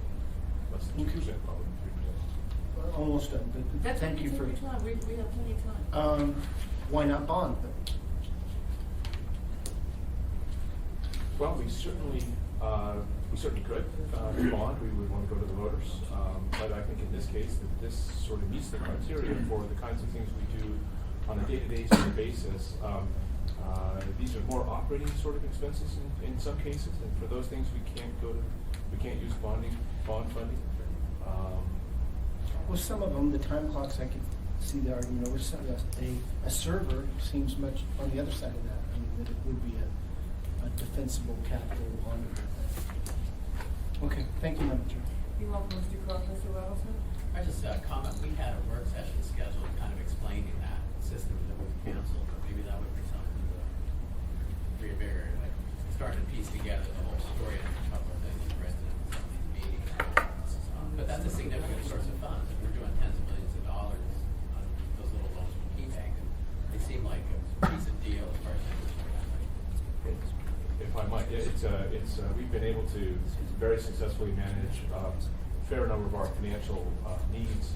One of them, of course, being Plant 2A. And we have basically used, in essence, a construction loan that as soon as we've done construction, we turn the plant on at substantial completion, which is sometime within the next 30 days, probably, depending on when they actually get turned on. At some point then here in the near future, within the next 3 to 5 months, we'll go out to the markets and convert that from this master status lease into an actual revenue bond with MLP would be responsible for. Mr. Rattleson, I don't see anybody else. Just a comment. At the last meeting, if you remember, we approved the last of these program for this capital improvement budget. And municipalities have been using last of these programs to pay for capital projects for a very, very long time. And it's worked. With that said, I'm really happy to see the camera upgrade up here again because, as everybody knows, it's been needed for many, many years, and it's been put off and put off and put off. So my question is it really going to happen? Well, I think the administration feels similarly. It's very important. We know that it needs a lot of work, and we know it's the key tool we use to assess property. So I do believe so. I've talked to Mr. Harris, and we've talked to the assessor, and I'm confident that it's in here. When you look in the CIP, you'll see we're planning, if this happens this year, we have monies to actually implement and buy the upgrade in the following years. This is to get the RFP, the design, the selection, and get that process moving. So I would hope that we are able to keep it cool.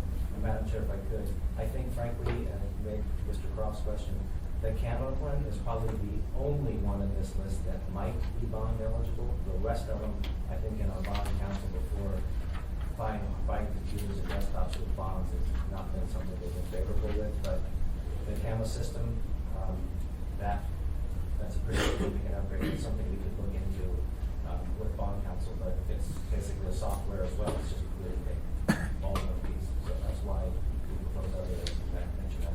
And if I can follow up, the reason why I'm making a big deal about comment is because it was put off because of SAP. Correct. And I don't want to see that happen again. Okay. Thank you. I don't see any other questions, so please continue. Okay. If you have any more questions for Zal and his team, we'll go ahead and move over to finance. Okay, thank you. So under finance, we have actually a bunch of departments under finance, public finance, the controller's office, Tom Fink and his crew, Lee Becker under payroll, Bryant Robbins and appraiser, and Jim Moore the treasurer. They're all within this one individual group here. So I'll try to highlight some of these changes, and I recognize that there's actually one adjustment in this slide that you'll have to recognize. Under the one-time expense for marijuana, that it says control, we submitted as controller. That one-time expense was actually for treasury, as you recall. They need to get a new piece of software on how to track those types of revenues coming in. So just recognize that's not a controller issue, that's in the treasury. Some adjustments in salaries and benefits. Again, property appraisal does have a small fleet, so we'll make some adjustments to their fleet rate. And then I think in finance as a group, they are one of the departments, the collective group of departments that are most impacted by the reduction of SAP individuals after July 1. PR was the other one that we talked about last week. We have some, under the controller, this SAP backfill professional services. Madam Chair, one of the things that this $470,000 is actually a total cost, so in the estimate we'll be preparing, that will be an adjustment for a half a year. We recognize that, because that's something I'm going to propose to the administration. These other ones are positions, and I think to Mr. Train's point, I think these are filled. Mr. Fink can correct me if I'm wrong. Payroll has a similar one. Treasury has a small reduction in their postage, and then property appraisal, their alignment is basically going to be under their fleet. So collectively, they're going down in positions, primarily as it relates to those positions identified as budgeted positions for SAP. So that's what I wanted to point out for public finance. A lot moving on in those individual departments. Mr. Clark? So Lance, I'm trying to disentangle the real reductions that are happening this year as we emphasize public safety and make cuts in other areas from the bump that happened with SAP.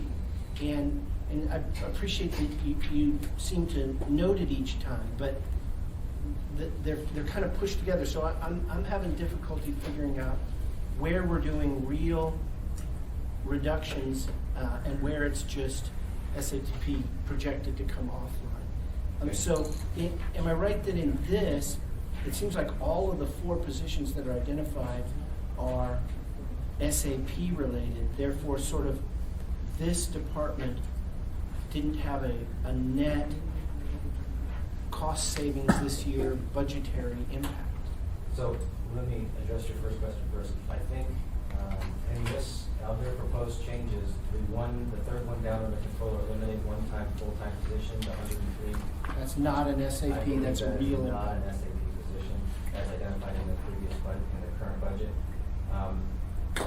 But the second part of your question is, yes, we do have proposed reductions in staff for those positions that are identified in 2016 to continue in 2017 that are dropping off after July. And I think in the material that you're going to get this afternoon about which positions are filled, which positions are being released, and which departments they're in. You asked that question last week. You'll see a breakdown individually by department, by position count for each individual one. So the question Mr. Trainey's asking is interesting, and I want that answer and understand where he's going with it. I'd like a different breakdown. I don't want to take too much of your time, but how much of the reductions this year are SAP total? And I see them in each of the departments. But this is the cumulative impact of the step down on SAP if that happens the way we project. Yep. And then here's the sort of everything else, which is real impact. Sure. SAP is real too, but it has its own I will give you that answer, but in general, it's about $700,000 in personnel cost after July 1 in savings. From SAP, that's related to that. Great, that's a ballpark figure they need. And then I'm right that when we did the step up, we added we said, we know this is an additional expense, so here's, I think the Assembly even appropriated money for SAP to go on. And then when we step down, we're sort of calling it a budget reduction, but be happy to So- think about that online. Well, maybe I could, let me start, and if it's not the right direction, Yeah, we yeah. can talk off online. Similar to, I think, Mr. Steele's question about, we actually have two funding sources that are supporting SAP. One's in the capital side, one's in the Right. operating side. And so on the conversation that you probably had earlier was primarily on the capital side, not so much on the operating budget side. And if my, I see. I'm not getting to your point. then- No, I think that's it. So make a stab at it, and your answer that it's in the 700,000 range helps. So Okay. thank you. Thank you, Mr. Cross. Mr. Trainee? Eric, it's attachment B, I've got the list here. Gives you breakout on vacant position and filled position of by department. Oh, good. That's what you'll look at. Lance, as we get into marijuana, Yes. when we wrote the law allows for an increase the tax on marijuana. As you project 2018's budget, please give us your recommendation on whether we should raise or not based on the amount of money we're spending to enforce the marijuana law. So for the revenue projections, we're working with the Treasury Department. We, based on information they gave us, the proposed budget record is proposing it's a $3 million in revenue for marijuana, Okay, starting at what, 18? starting 17. 17, okay. And cost? Thank you, Mr. Trainee.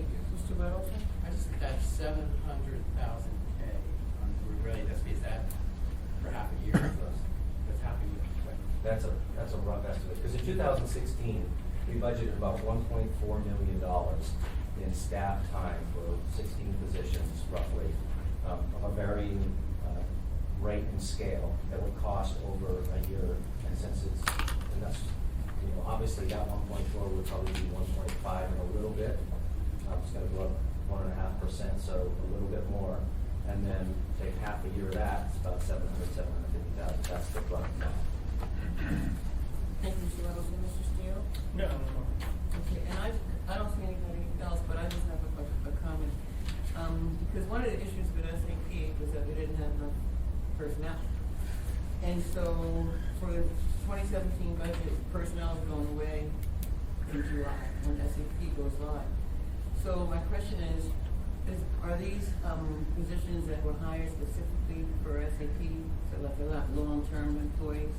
So there's a blend of them, Madam Chair, and departments have brought it to my attention since many of the positions were identified actually in 2015, and some of them are recognized as positions that are working on SAP, positions have moved. I mean, we're looking at the PCM. So when SAP was starting to get moving, there was 30-some positions that were loaded into the operating budget to support SAP. In 2016, those that were vacant, we did not carry forward. In 2017, those that were filled right now, those would then end at the end of July. So it's a blend. It's not very simple and clean that, Marilyn and Lance were hired on a specific day for SAP. It's moving around. So we're working with departments to see how we might be able to help them get what they need, but we also need to have them work within the budgets that they're actually ultimately going to end up with when we approve the budget. Right, and we can talk more about this online, but I just want to make a statement, okay, in terms of people losing their jobs, because I know what it's like, to have a budget deficit and be told that your position's gonna be cut. But I'm hopeful that somehow that some of these employees that are losing their jobs can be placed in other positions. I'm just really hopeful for that, because I was. Thank you. I don't see any other questions. Please continue. One more questions for finance. Next we have purchasing. Purchasing department, I don't know if Mr. Patton is there. Hey, Ron. So Ron, purchasing department is pretty simple. They do have some salary adjustments, but again, Mr. Hadman has one of those individuals that is identified in the budget as supporting SAP, and they are supporting SAP. So this $54,000 or $56,000 is a reduction in the individual after go live as proposed in this budget. So, and I do believe, Mr. Hadman, there is a person in that position. Yes, there is. Yeah. I do have a person in that position who's performing very well. Mr. Trainee? Has she been notified of this change? duties should be eliminated? No, sir, we have not notified her of the correction. It's just, as we deal with this, it would be nice to let them know before we pass the budget, to find out who your position's been eliminated. We're actually That's up to you guys, I'm just saying, as we deal with them, I wanna make sure. I'm sure that ER and other departments have, reached out to positions, but until the budget is actually approved, to tell them that they're not gonna be in the budget, maybe related to Ray Jackson's comment, we can't tell them that they're not gonna be there until you approve the budget. But you can give them notification that your it's position being may be proposed. eliminated based on this summit. Yeah. I just don't want them to read about it in the newspaper, and we've got, this position's been cut, and they're gonna worry, is that one of mine that's maybe cut? That's right. And they'll be exactly right. Yeah. I remember when hers was eliminated, it was a gut-wrenching experience for her, and for everybody associated. So thank you. I can appreciate that, thank you. Thank you, I'm sorry, I was Thank here. you, Mr. Training. Mr. Steele and then Mr. Yeah. I hate to be a skeptic on SAP, but we don't know the exact date this thing's going to work. And how long afterwards you need people to fix whatever comes up when we go live. And I would hope that the people who have provided us good service and work on SAP would be given the first shot at that position, vacant positions, and hopefully the supervisor will be looking at those people to try to continue their work. I mean, the opportunities for other positions are basically, if they're in a represented union position, obviously that will weigh in on the progression. If they're non-representative, that's a different process, and so depends on the bargaining unit they're in. But, to Mr. Steele's point, to Mr. Training's point, to Mr. Ray Jackson's point, there's a lot of talent there. I mean, there's no doubt, but we also are looking for some efficiencies after spending a lot of money on a financial system to see something. Might not be right away, right after go live, but in the long run, we need to be looking at those things. Budget is the best guess. Thank you, Mr. Steele. Mr. Croft?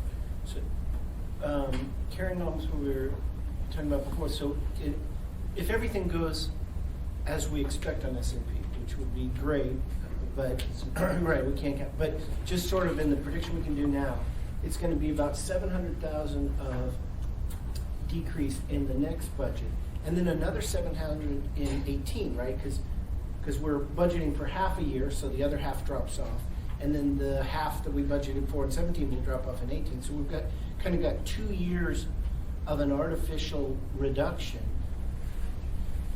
and before we had a $1.5 million sort of artificial increase that wasn't. So, Mr. Croft, actually in 2018, if we're going to, after 2017, if we're going to save 700, we're paying for half of them in the first half of 17, Right. 700,000. Right. The second half, it goes away. So in 18, it's actually 1.4, because we're not carrying that position for an entire year.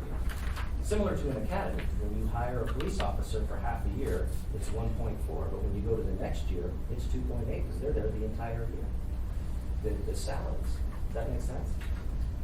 Think about it. Thank you. Okay. Thank you, Mr. Croft. I don't see any other questions. Please continue. Thank you. Thank you. So, Madam Chair, I'm going to, thank you very much. Thank you, Chair. So, I'm going to present the mayor's budget. Ms. Fleet is out and the mayor is out of town. So, in the mayor's budget, they had one-time expenses for homelessness and some one-time expenses for some other assistance programs that were identified in the mayor's budget. Those are being removed. We have some salary adjustments, adjustments in their fleet rate. The reason this particular one is actually going up is that the types of vehicles, we reviewed and looked at the adjustment of the types of fleet that they actually have, and those types of adjustments show an increase in the mayor's budget for fleet rates going up by about $3,000. Many of you heard some testimony specifically to the other reductions. The mayor is proposing about $210,000 in a reduction in the total community grants program, which is roughly, I think right now it's about $740,000 in the 2016 budget, so probably a 20 to 30% reduction in the total grant program, and some other savings that's proposed by the mayor's office. So, that's pretty much, the mayor's office, like the CFO's office, municipal managers, and Mr. Shooting's office, we asked them each to propose reductions proportional to try to get to that $5 million cost. So this is what they're proposing. Mr. Whittleton? So we heard a lot from artists on Tuesday, and where in here does it show that they got the agreement? So I think where they're going, I don't have the detail in front of me, Mr. Wellington, but basically there's community grants and then there's art grants. And so in the arts grants program, there's a whole list of beneficiaries to the communities. And it's a total, right now they're at 137,000. Proposal of this 210, 50,000 would come out of their 210. I can get you a list of what those. It's not in here though. The list of the grants. Yeah, how did they know how much they were getting cut? Because I looked through here and I didn't see that kind of detail. Yeah, I don't know. I don't know. They're better spies than we do. Okay. That'd be interesting. I don't know, because we heard a lot from them or other groups. And it sounds like Doing they their meant homework. all that by it. They were going to, like everyone else. Thank you, Mr. Whittleton. Mr. Crowe? Yeah, so I apologize for how stupid this question is, but why is that a negative number? Why is the 425 a negative? So you have the 16 budget at 2.5, and we housed homelessness in the mayor's office at about a 400,000. It was a one-time request of money, Mr. Crowe. So he asked for a one-time pot of money to initiate a homeless program, and I think they were using this funding to leverage other dollars from other outside sources. And so it was a one-time request of money to leverage another one-time hit of money coming into the municipality. So it reflects that it's not going to be in the 17, can be backed out. Correct. It's not in the 17. What are we reducing our? So that's not the coordinator position. That's one-time, non-salary money. It's Correct. one-time. Right. It was one-time grant money to match a larger program. Yeah, okay. That makes more sense. And it's not a stupid question, Mr. Crowe, but every time we have one-time money, when we ask for one-time things for whatever emergencies, we don't continue those one-time things into the following year. That's why when you look at the AM support, when you see requests for budget increases, we divide it to one-time request, continuation request. If you ever have any questions or doubts, you can look right in there. Before I go to you, Mr. Whittleton, it was an appropriation, obviously, that the assembly made, I think it was first quarter, and we were really, really proud, because this shows that we were working with the mayor on dealing with the homeless situation. Mr. Whittleton? So staying on that topic, that seemed to make a big difference, and we're making progress with this homeless thing. So when this goes away, do we go backwards? I'll have to add, Mr. Wellington, I would hazard a guess on that. We'll have to talk to homeless coordinator. Yeah, it's fine. I'll get your response on how far this money will move into 2017 or not. But I'll get a response for it. Thank you, Mr. Whittleton. I don't see any other questions. Please continue, Mr. Gilbert. Thank you, Madam Chair. You're welcome. So the next department is OMB. We had some one-time requests in 2016, some salary adjustments, and then for our department, meeting our reductions, we have a reduction in professional services, and we too have a position identified to support SAP, and that position is currently vacant. With that position, we don't plan to fill, or at least after July 1, depending on our work with OMB as it relates to getting SAP to go live. Those are some changes that are going on in OMB. Don't see any questions. Please continue. Before I continue, I'm going to take a moment of privilege. Kevin? You guys know this is working, these guys, the staff at OMB, they do, you can see what they do. They do great, amazing stuff. For you, for the public, and for the city. I'm very proud of them. They rock it every day. Thank you for that. So on the Assembly's operating budget, I could just, there's a couple highlights here. Barbara or Rose, if you want to join me. So in the Assembly's operating budget, we had one-time vote by mail. We had some adjustments there, that's the $1 million, and I know that we've had an update on that. We've also had, there was some requests for the SIG. On this slide, similar to the one that I had in public finance, this shouldn't say assembly council, it should say assembly elections. And then the bottom one shouldn't say assembly council, it should just say assembly. That was my error. They have some adjustments they're proposing in their salaries, and then some reductions in some non-labor. And again, this is their proposed budget. I've met both with Barbara and Rose, and I know that like many departments, there's some things that they would like to see as we move forward before we adopt the budget. So I'm going to continue to work with them as well. Mr. Weddleton? So we don't do vote by mail. We had $1 million to get us to vote by mail. We didn't get there yet. So is there ongoing costs? So let me try, if I can. On the ongoing cost, all of the 1 million did not get expended. So one of the things that we're looking at is figure out how we keep those funds there, and then to complete the vote by mail. One of the things that we're looking at is, since there is a delay in vote by mail, we don't have the funds in this proposed budget for the election workers and the rental space. That delay is going to cause us to have to re-examine those things. So in the S version, we presented to the administration for you, those are some adjustments that we are going to have to make. We didn't know that when we prepared this proposed budget. Then Mr. Wheeler gave his presentation either the following day, and then we found out that that wasn't the case. So that's the adjustment probably done. Thank you, Mr. Peterson. Thank you, Madam Chair. But we do have equipment that we're going to be purchasing relatively soon, so that we can get it installed and do some practicing on it before we go live for the mayoral election in 2018. So there will be some outlays to buy equipment and get an issue. Thank you, Mr. Peterson. Mr. Training? We do have a building that we've located that real estate is taking action on, so we'll be able to put this equipment into there. And we can probably use it for this 2017 election. So the money we've got will not be lost and not used for elections. We're gonna do what we need in the 2017 election that we can do there. But this eventually becomes state-of-the-art when it comes to ballots. The system is up and running. Nine Vision, the state, they've been looking at it, joining with us on this. Because we'll use the same outdated computer system. So they realize they've got to change too. Thank you, Mr. Training. That's okay, Mr. Middleton. Maybe this gets off the budget a little bit, but on this vote by mail, I think Tim had said practice. So could we have vote on something citywide in June or some month? She's smiling. Test it out.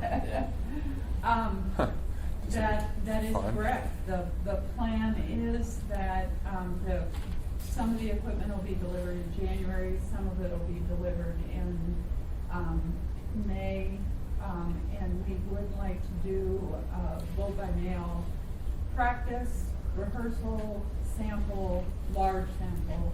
Probably, I'm not positive we can do it by June because it takes us about 30 to 45 days to do an election. Nobody's here in July and August, so we were looking at September. Do you have something in mind? We do. Would you like to hear about it? All right. We have a relationship with the Anchorage School District, with the social studies coordinator, and as many of you know, Constitution Day is September 17th. School districts are mandated to do something on Constitution Day, so we thought we would practice vote by mail at the school district and the high school level. And you can vote for, perhaps we could have a Federalist and an Anti-Federalist on the ballot, and you could make a decision if you wanted to vote for Mr. Hamilton or Mr. Jefferson. Mr. Jefferson, so we're gonna make Madison. it, we could have, should we have a new constitutional convention, could be a ballot issue. So we would like to have a rehearsal then. It's, in our opinion, it's a good time to work with the school district, as those of you who have worked with the school district earlier in the semester is a better time It's an opportunity for the teachers that have a mandatory obligation to do something on Constitution Day, not to have to plan a curriculum. So that's our tentative plan right now. Thank you. Mr. Jones, thank you, Mr. Wilson, for training. The school should have a program to train students on how to vote. So this will be good because these are new students, someone turning 18. And so they understand how the system works as they become fully functional adults and vote. We know how it works from the beginning. Thank you, Mr. Training. I don't see any other comments, but I have a couple comments. And if I'm telling you something you already know, I certainly don't want to sound like a know-it-all. But just like in the mayor's budget, the 425 reduction, it was an appropriation that we made for this year, which has nothing to do with 2017, the $1 million. And so for when you're building the next year's budget, it goes away. But what's going to happen is we have several contracts and money's going to be encumbered, and whatever's left over, I'm going to have a conversation with Mr. Wilbur in terms of how we want to handle it, whether it's to put a line item that says fund balance or continue to encumber funds. And also, I just wanted to let everybody know that the administration, all the departments, they managed 2% cut for next year, and Vice Chair Training and I thought that our department should do the same. So right now, we're in the process of working on 2% cut, and we're pretty close. I just wanted to let everybody know that. Thank you. Thank you. I don't see any other questions. Please continue, Mr. Wilson. Thank you. So, Madam Chair, the last two departments are equal rights and internal audit, and I don't see Pam and I don't see Chadwick, but. May I make a suggestion? Please. How about we take a 10-minute break and everybody can have some lunch, and maybe by then they'll be here. That sounds great, Madam Chair. Great. 10-minute break. Right.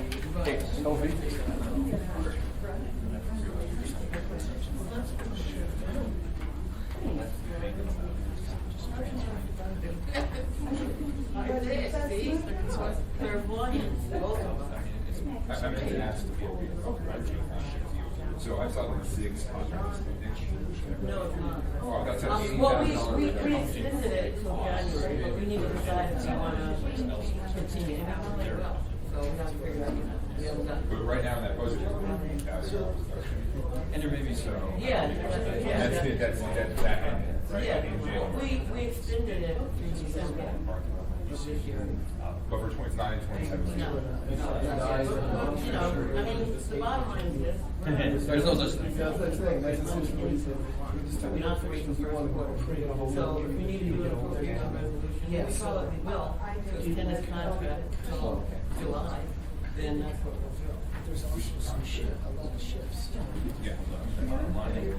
I like what practically are we changing and greater are they going to, is the admin going to do what they're going to do regardless of what that money is? Yeah, and I agree with you. And But there are areas. before, when we started, we were not doing the contract in December, so one thing that I thought that we did have to schedule. But we had to We have to figure out things that we have to notice it. So we'll do that. Figure that out. Okay. You have not noticing it?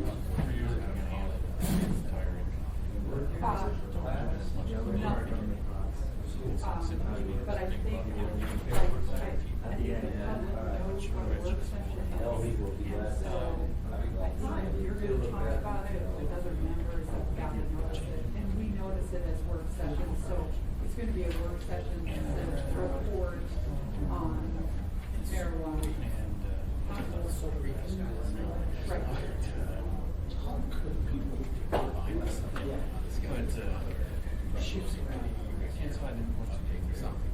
Well, I think we'll talk about it. I didn't hear part of the conversation. So John is wondering from people an update of how it is being work session.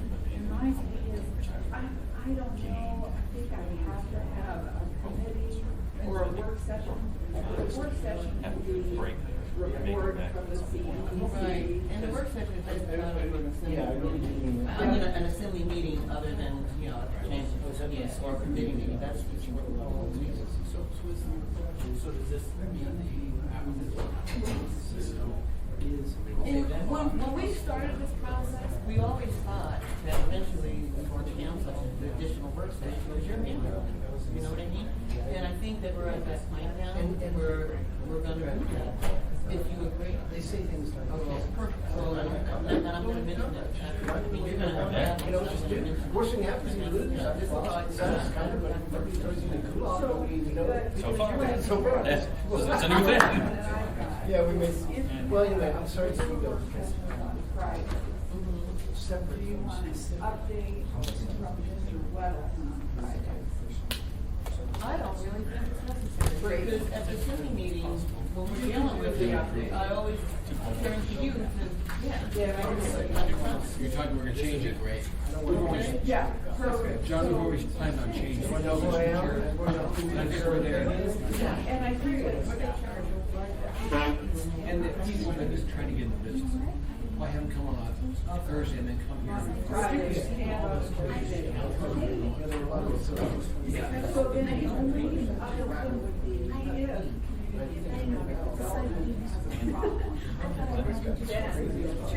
Oh, we're talking about the work sessions? Which we've planned on doing. Yes. There's only one business today, there's only one business. Is that the other one we don't, we remember we're gonna. But we still have to report about it. We're not doing the pedestrian routes. Right. On the 4th. And so the thing would become much more, like the whole part. Type of voters, probably they should. The rules committee makes the rules. And for a while, for significant stores involved. Cream for it.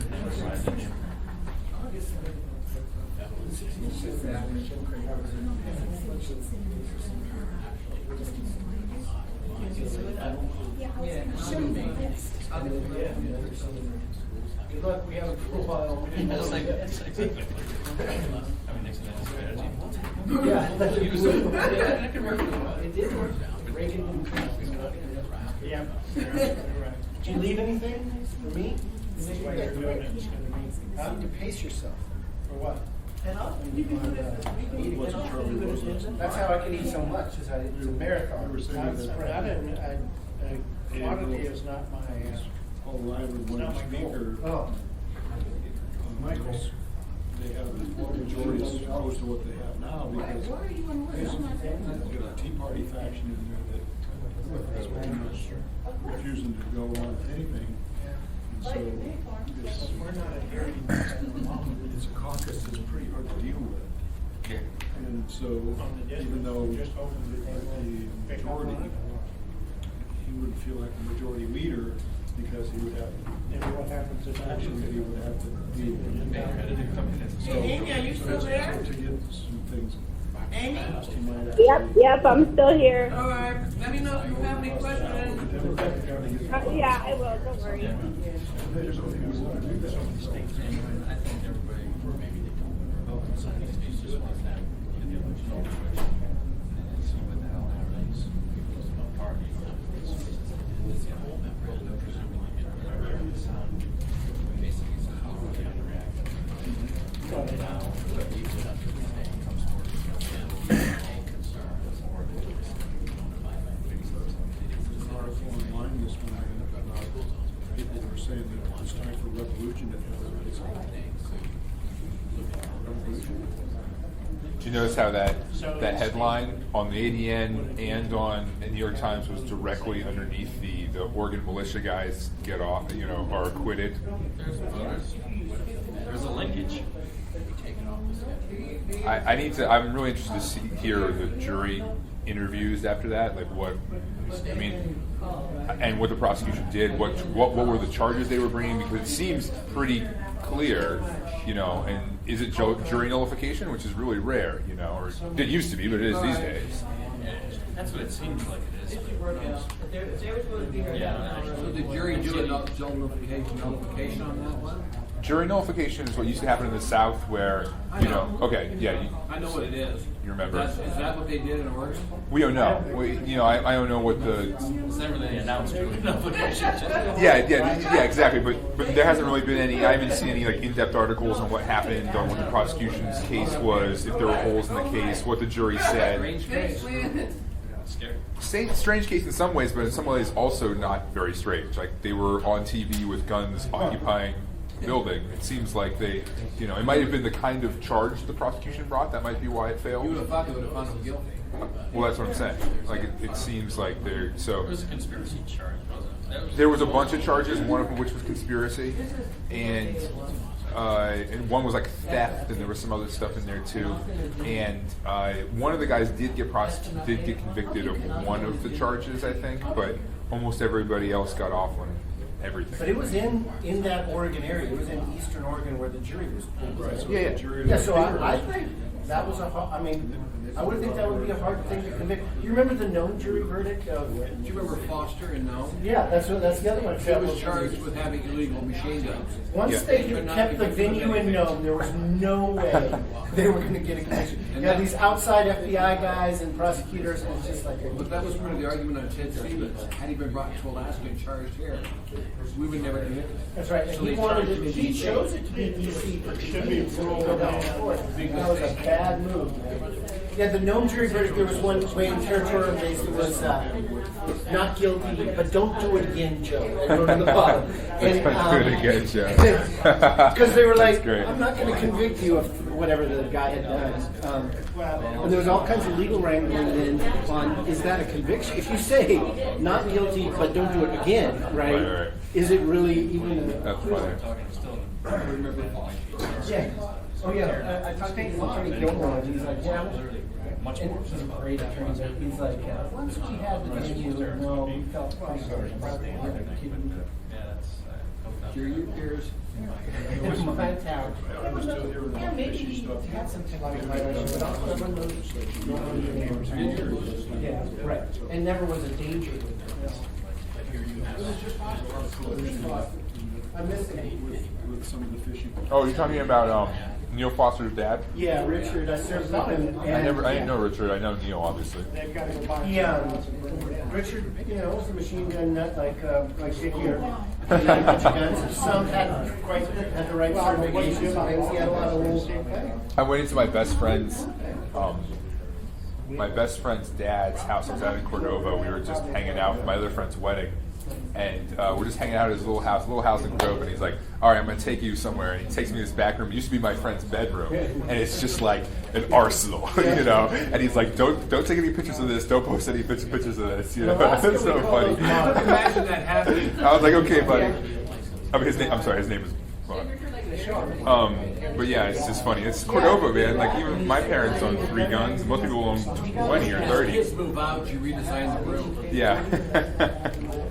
There's all this ammunition everywhere, That's awesome. Bars on the windows. Those also things you can do. Yeah. Reinforce the doors. Well, Cordova's great because you don't really have to worry too much about your guns being stolen because there's nowhere to go, So gun thefts are relatively rare. I mean, you should still take basic precautions, but it's pretty safe.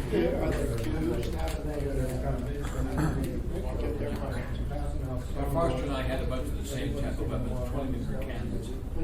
What do you have? Cannons? 20 millimeter cannons. Okay. When do you ever get a chance to actually fire them? Where? Do you go out to can you do it you can't probably do it at a typical I've gone up to Fairbanks, firing range. Claire, drive into Whittier, get some out. Every now and then I can at Birchwood shoot. Against the mountain. Yeah. But they're powerful guns. You really want to make sure what's behind. That's right. Does J-Bear ever let people come on? And I've never tried. Does J-Bear ever let people come on? We have a 50 cal firing range. Yeah. Do they ever let civilians come on and use I it? don't know. I went there one time with my 50. You have 50s too? I have 250. So when we were doing our qualification on the 9mm, there's like a little one with the pop-up targets, and we're doing that. And meanwhile, you can hear next to us just like them going to town with the 50 cal. You know, it's like I think they're having more fun than we are. Nothing says I love you like a module. Okay, everyone, I'd like to call the work session on 2017 budget after order. Mr. Wilbur. Sure. Thank you, Pam. We're ahead of schedule. All right. All right. So, the last two departments that we have are equal rights and internal audit. When we proposed the 2017 budget, we used just a continuation budget from 2016 to 2017. They did have some adjustments in salaries. And then as it relates here to no budget changes, in this proposed budget, we didn't propose any changes, but as Assembly Chair Gray Jackson just mentioned, she has reached out to the Equal Rights Commission and Internal Audit and all of those departments that respond under the Assembly to look for reductions. So for the administration, we don't have any, but I know that there's conversations that there likely will be. So if you have any questions for Pam and her staff, I'll go ahead and turn it over to you, Madam Chair. I just have one comment. As everybody knows, Internal Audit and Equal Rights Commission reports to both the Cindy and the Mayor, and OMB put the responsibility on me to ask them to cut. I'm just kidding. But anyway, I can take it now, Chair. Bring it on. They were very receptive, right, when they were asked to give us 2% reduction. So Internal Audit and ERC are cooperating. Thank you, Mr. Wilbur. I don't know if you have any questions for Pam. I do. I do over here. Mr. Gilmore? I have two questions. So the first is in the budget binder from 2015 to 2016, there was about a $250,000 increase. It looks like maybe it's about $200,000 increase. And I was just curious if you could talk me through what happened there from 2015 to 2016. If you're looking on page 3. Yep, page 3. Those are the 2015 actuals. Our budget, what we were actually given was quite a bit more than that. Uh-huh. And we were able to return a lot of savings to the city in 2015. So we didn't spend all of our labor money. And we didn't have any public games. We didn't spend all of our non-labor money either. All right, so I guess I'm not quite understanding that. So the functional cost is $1 million in the 2016 revised. You're saying that we didn't actually spend that gap there? I'm saying that our department returned over $100,000 to the municipal general fund in 2015 because of savings we were able to get. Okay. And then the other question is, with this one, I see we're moving someone from part-time to full-time. Or that sort of appears to be here. Can you talk me through who that is and what they do? The position is our docket clerk position. It's really the only administrative position that we have in the office. And in 2015, that position turned over probably 3 or 4 times. It's taking a lot of time and effort to constantly try to refill it. And the number one reason I'm getting for having to refill is people will take a position saying that they're very happy to work 20 hours a week, and then they keep looking and they find a full-time job and they leave. So I'm trying to prevent turnover of the position, and it's actually a very complicated position. They do a lot of data entry that's very unique to our office. I want someone who can learn and who can stay there and be there for at least 2 years.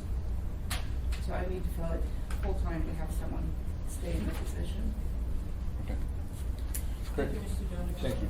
I don't see any other questions. Thank you very much. Our last presenter is Mr. Chadwick with Internal Audit. Similar to Equal Rights Commission, we continued the 2016 budget over the 2017. They do have some adjustments in their salaries and benefits. One of the reasons that they're actually is going down is a combination of personnel from medical opt-out as it relates to the salary adjustments for other positions. So that's why theirs is going negative. And then they have a small fleet and their fuel realignment similarly. So as this relates to positions, no significant change, no changes in the position count in the proposed. Any questions of Mike? Mr. Middleton and then Mr. Crowe. It's just a performance thing. Your job's pretty important.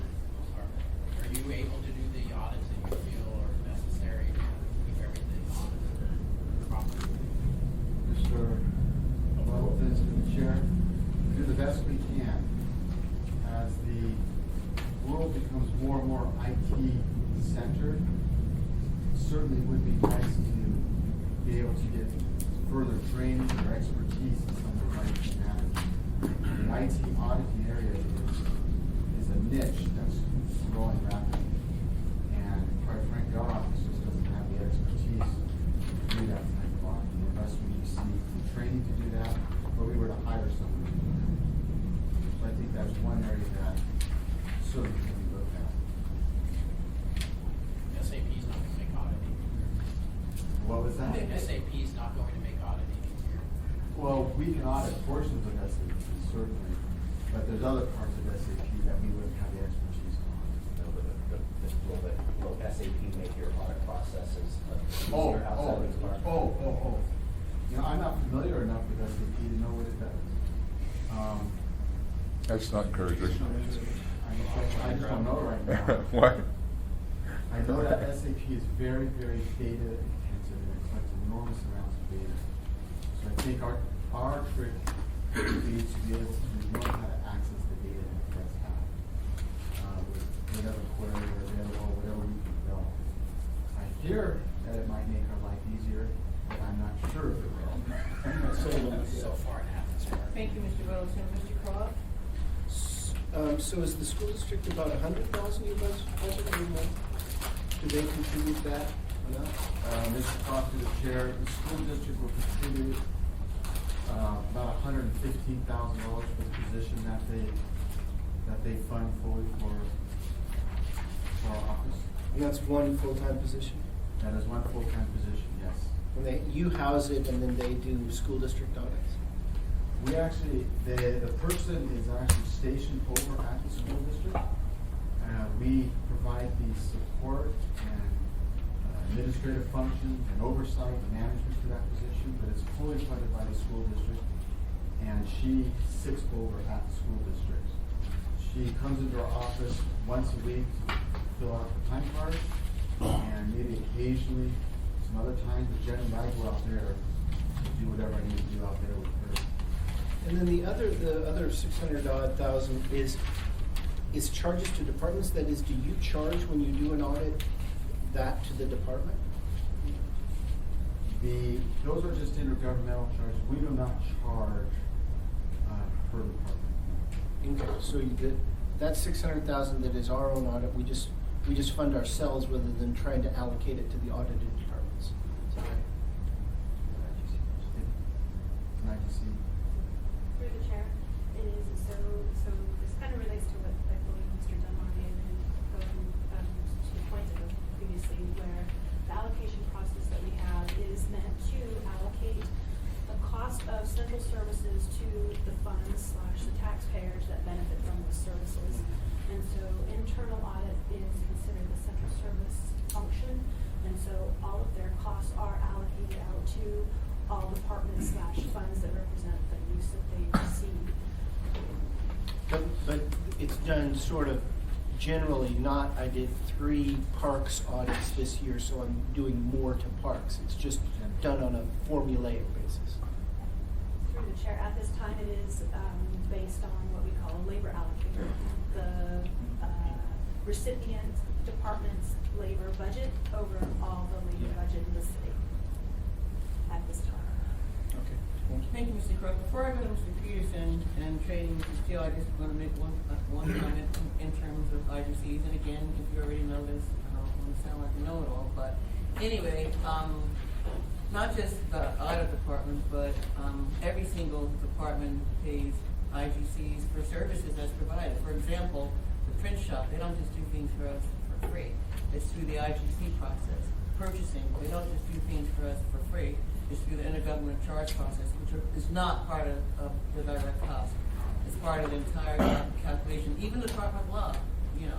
And those IGCs are built in the budget, not as a direct cost, but built in the budget every single year, but to and from intergovernmental charges. With that said, Mr. Peterson. Thank you, Madam Chair. And the phrase SAP has been discussed here just recently. There's been talk over the last couple of years about having an audit of the SAP, we call it situation, when it is completed finally, whenever that happens, hopefully sometime next year. And my question is, do you have enough people with enough expertise in your department to do that audit? Mr. Peterson, through the chair, we do not have the expertise to do that audit. I think really what you're looking at are three possible audits of SAP. You could look at an audit of performance audit, a finance audit, in other words, where did the money go, and a controls audit. Those are three different types of audits. For example, on the controls audit, where SAP developed with the correct controls in place to internal controls. Each one of those audits would require an enormous amount of resources and expertise. I don't know what the cost would be. I did talk to Zig a little bit about that, and numbers such as $500,000 to $600,000 were thrown around per audit.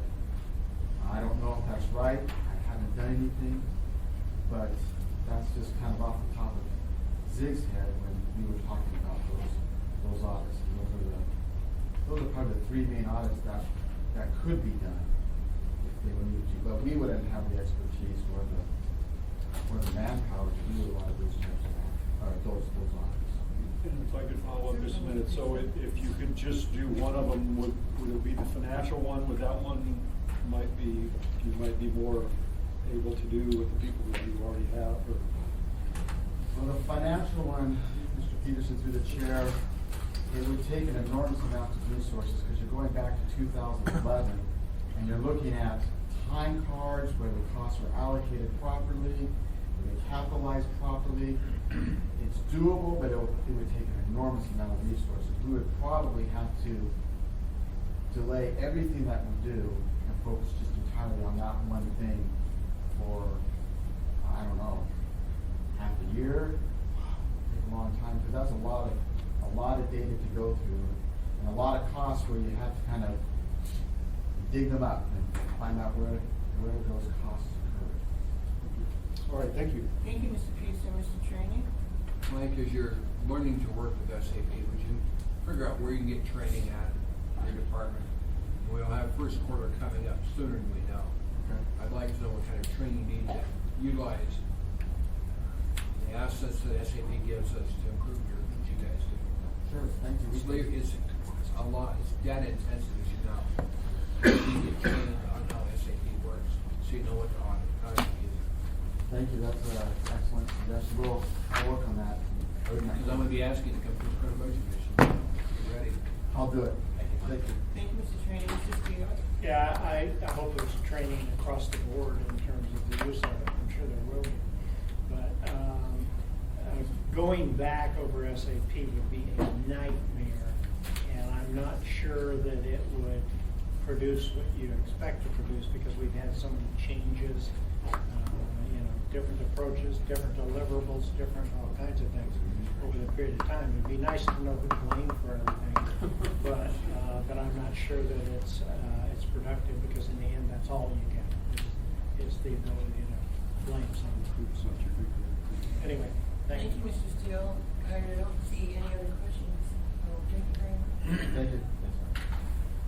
So, Madam Chair, that's the end of our material that we have available to you. If you guys, I know that you had questions last week. If you have any more questions, just ask Rose. You should have received copies of responses with some attachments from the questions you had last week.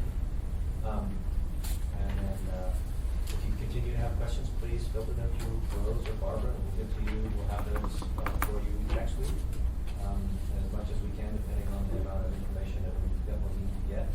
And so, if you have any other questions of us, we'd be glad to take those. And if you don't, I would like to just kind of give you a sense of how the current administration is thinking about an S version. And then if you have any other questions, I will request of you at the very end. Thank you, Mr. Middleton. Well, I didn't read this yet, so maybe it wasn't asked, but we've had this issue with the spending cap, maybe, so, we have an ordinance that we would adjust it so it wouldn't. If that does not pass, what happens? Good question. Do you have to create a budget that meets that cap? You have to take the cuts. We haven't in the past. Beg pardon? We have not in the past. Not, Yeah. Sullivan just we use ignored that it. as a tool, Mr. Wells. Other mayors just It's ignored it. used as a tool. Yeah, but now it's been brought to our attention. Either as we approve the budget, whether we, Shouldn't. in one queue, so don't have an answer to your question. Anything else, Mr. Middleton? Thank you, Mr. Middleton. Mr. Peterson? Thank you, Madam Chair. And I know we've gotten an email about this, but what are the amendments due if we are going to do amendments? Thank you, Mr. Peterson. I was gonna make a comment, and then I was gonna ask Rose to talk to us about the next process. Okay, that'd be good. Thanks very much. I just wanted to take a moment to thank, all of the, director, Mr. Gober, and all the staff. Where'd you get from staff, Gober?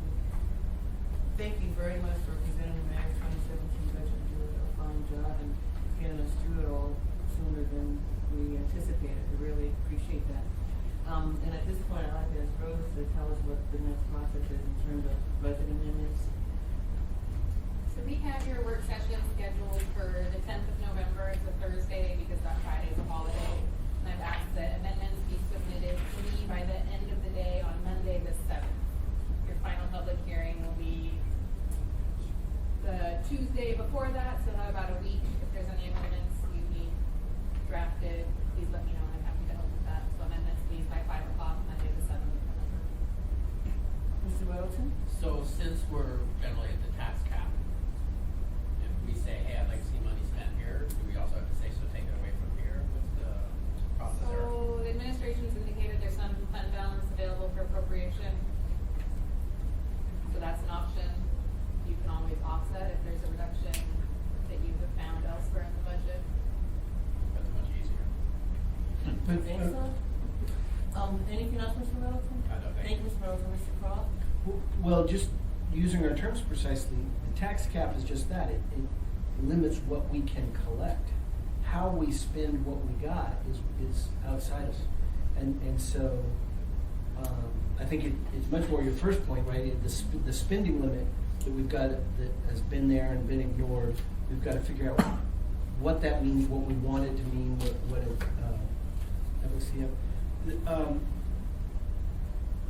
Bill and I have been talking, he may have asked you, so there's about 4 million of fund balance? Indication's been 2 to 4 million. That's a big range. It's $2 million. Right now, it's closer to 4.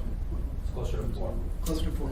And then either one of you or both getting me and Assemblyman Evans and whoever else wants it, but what it has been historically, or any input either one of you had on what the an argument, what the appropriate level should be. It should be for bonding this percentage of something, or it has traditionally been this percentage of our budget, or whatever guidance you can give me at least on where I should, because I think I want to approach the not just, I want to spend $50,000 on the arts so I find it in fund balance, but sort of what do I want in fund balance, and then what room do I have to do other things? Well, the bottom line is, okay, we have two choices when we bring forward amendments, okay? If they're adding money to the budget. First one is fund balance, which is available, okay? And the second one is cut somewhere else. So those are the choices that we have. Anyway, Mr. Trainee? Just as you're deciding what you want to do, make sure you don't reach out to more than 3 assembly members. Because we still have the problem of getting 4 or 5 people together. It becomes an illegal serial meeting. And believe me, we actually went to court one time with assembly members, 6 of them got together. 7. And it was brought, and I had to, as chairman, I had to provide an attorney for him. So, don't do that again, it costs us Well, money. let me clarify that, okay? Go ahead. A little bit of history, all right? 'Cause She was involved in it. I'm a staff. There were 7 assembly members that were accused of having serial meetings on the budget, okay? And they weren't guilty, and the end result was proven that they weren't guilty. But, you know, that's one of the reasons why we're so adamant about, you know, telling you don't hit your firewall, because we're just looking out for the best interest of all of us as a group. But it was horrible, you know, and I was the budget person, so I was on the floor, and unfortunately, I gotta tell you a story because it's kind of funny. Mr. Teshi, bless his soul, rest his soul, he was accused on the floor, okay, of building a big giant Excel spreadsheet, and I was, what? And I had to say, and another person got really pissed at me, but it was the truth. I said, you know, no offense to Mr. Teshi, but he doesn't even know how to open up a company, which was true. So anyway, just a little bit of history, and just want you to be careful. Thank you. Coming to his defense by saying he couldn't. Even open up the program. You call her. In other words, Elby's gonna out you if you do something. But he's smart in other areas. Anything else? You're allowed to make them, but you can't go to 4. So, if I could ask one thing from you guys. Yes. If I'm able to do this for you again next year, if there's something that we can do better or different in the presentation while it's fresh in your mind, please send me an email. I know that I've made my own notes. Some of the slides that were up there were unreadable. So while they're in your book, they didn't present well through this mechanism, while they present well here. So other than that, if there's, you know, we gave you a broad overview of the total budget as it relates to revenues and expenses and projections and things like that. And I thought that was helpful, and then we kind of get into the departments and having the departments here.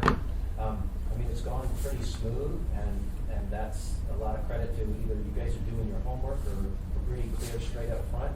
I know the questions are very helpful for us, but if there's anything that we can do to make it clearer, simpler, cleaner for you, let them know. And Rose, if you can get to those assembly members that, while they weren't here, any material, we can do our job better for you. So let us know, okay? That would be great. Mr. Train. Lance, you've done a great job. I've been on the summit for a while, and it's the best one I've seen, so thank you very much. You've done great. Other than the small font up there, I'm older. I would see something a little bit bigger. I can't see either. Thank you. I appreciate that as well. In his early days, they brought in abacus. It was very heavily used for. Anything else before we end this work session? Go, please. Okay, work session adjourned.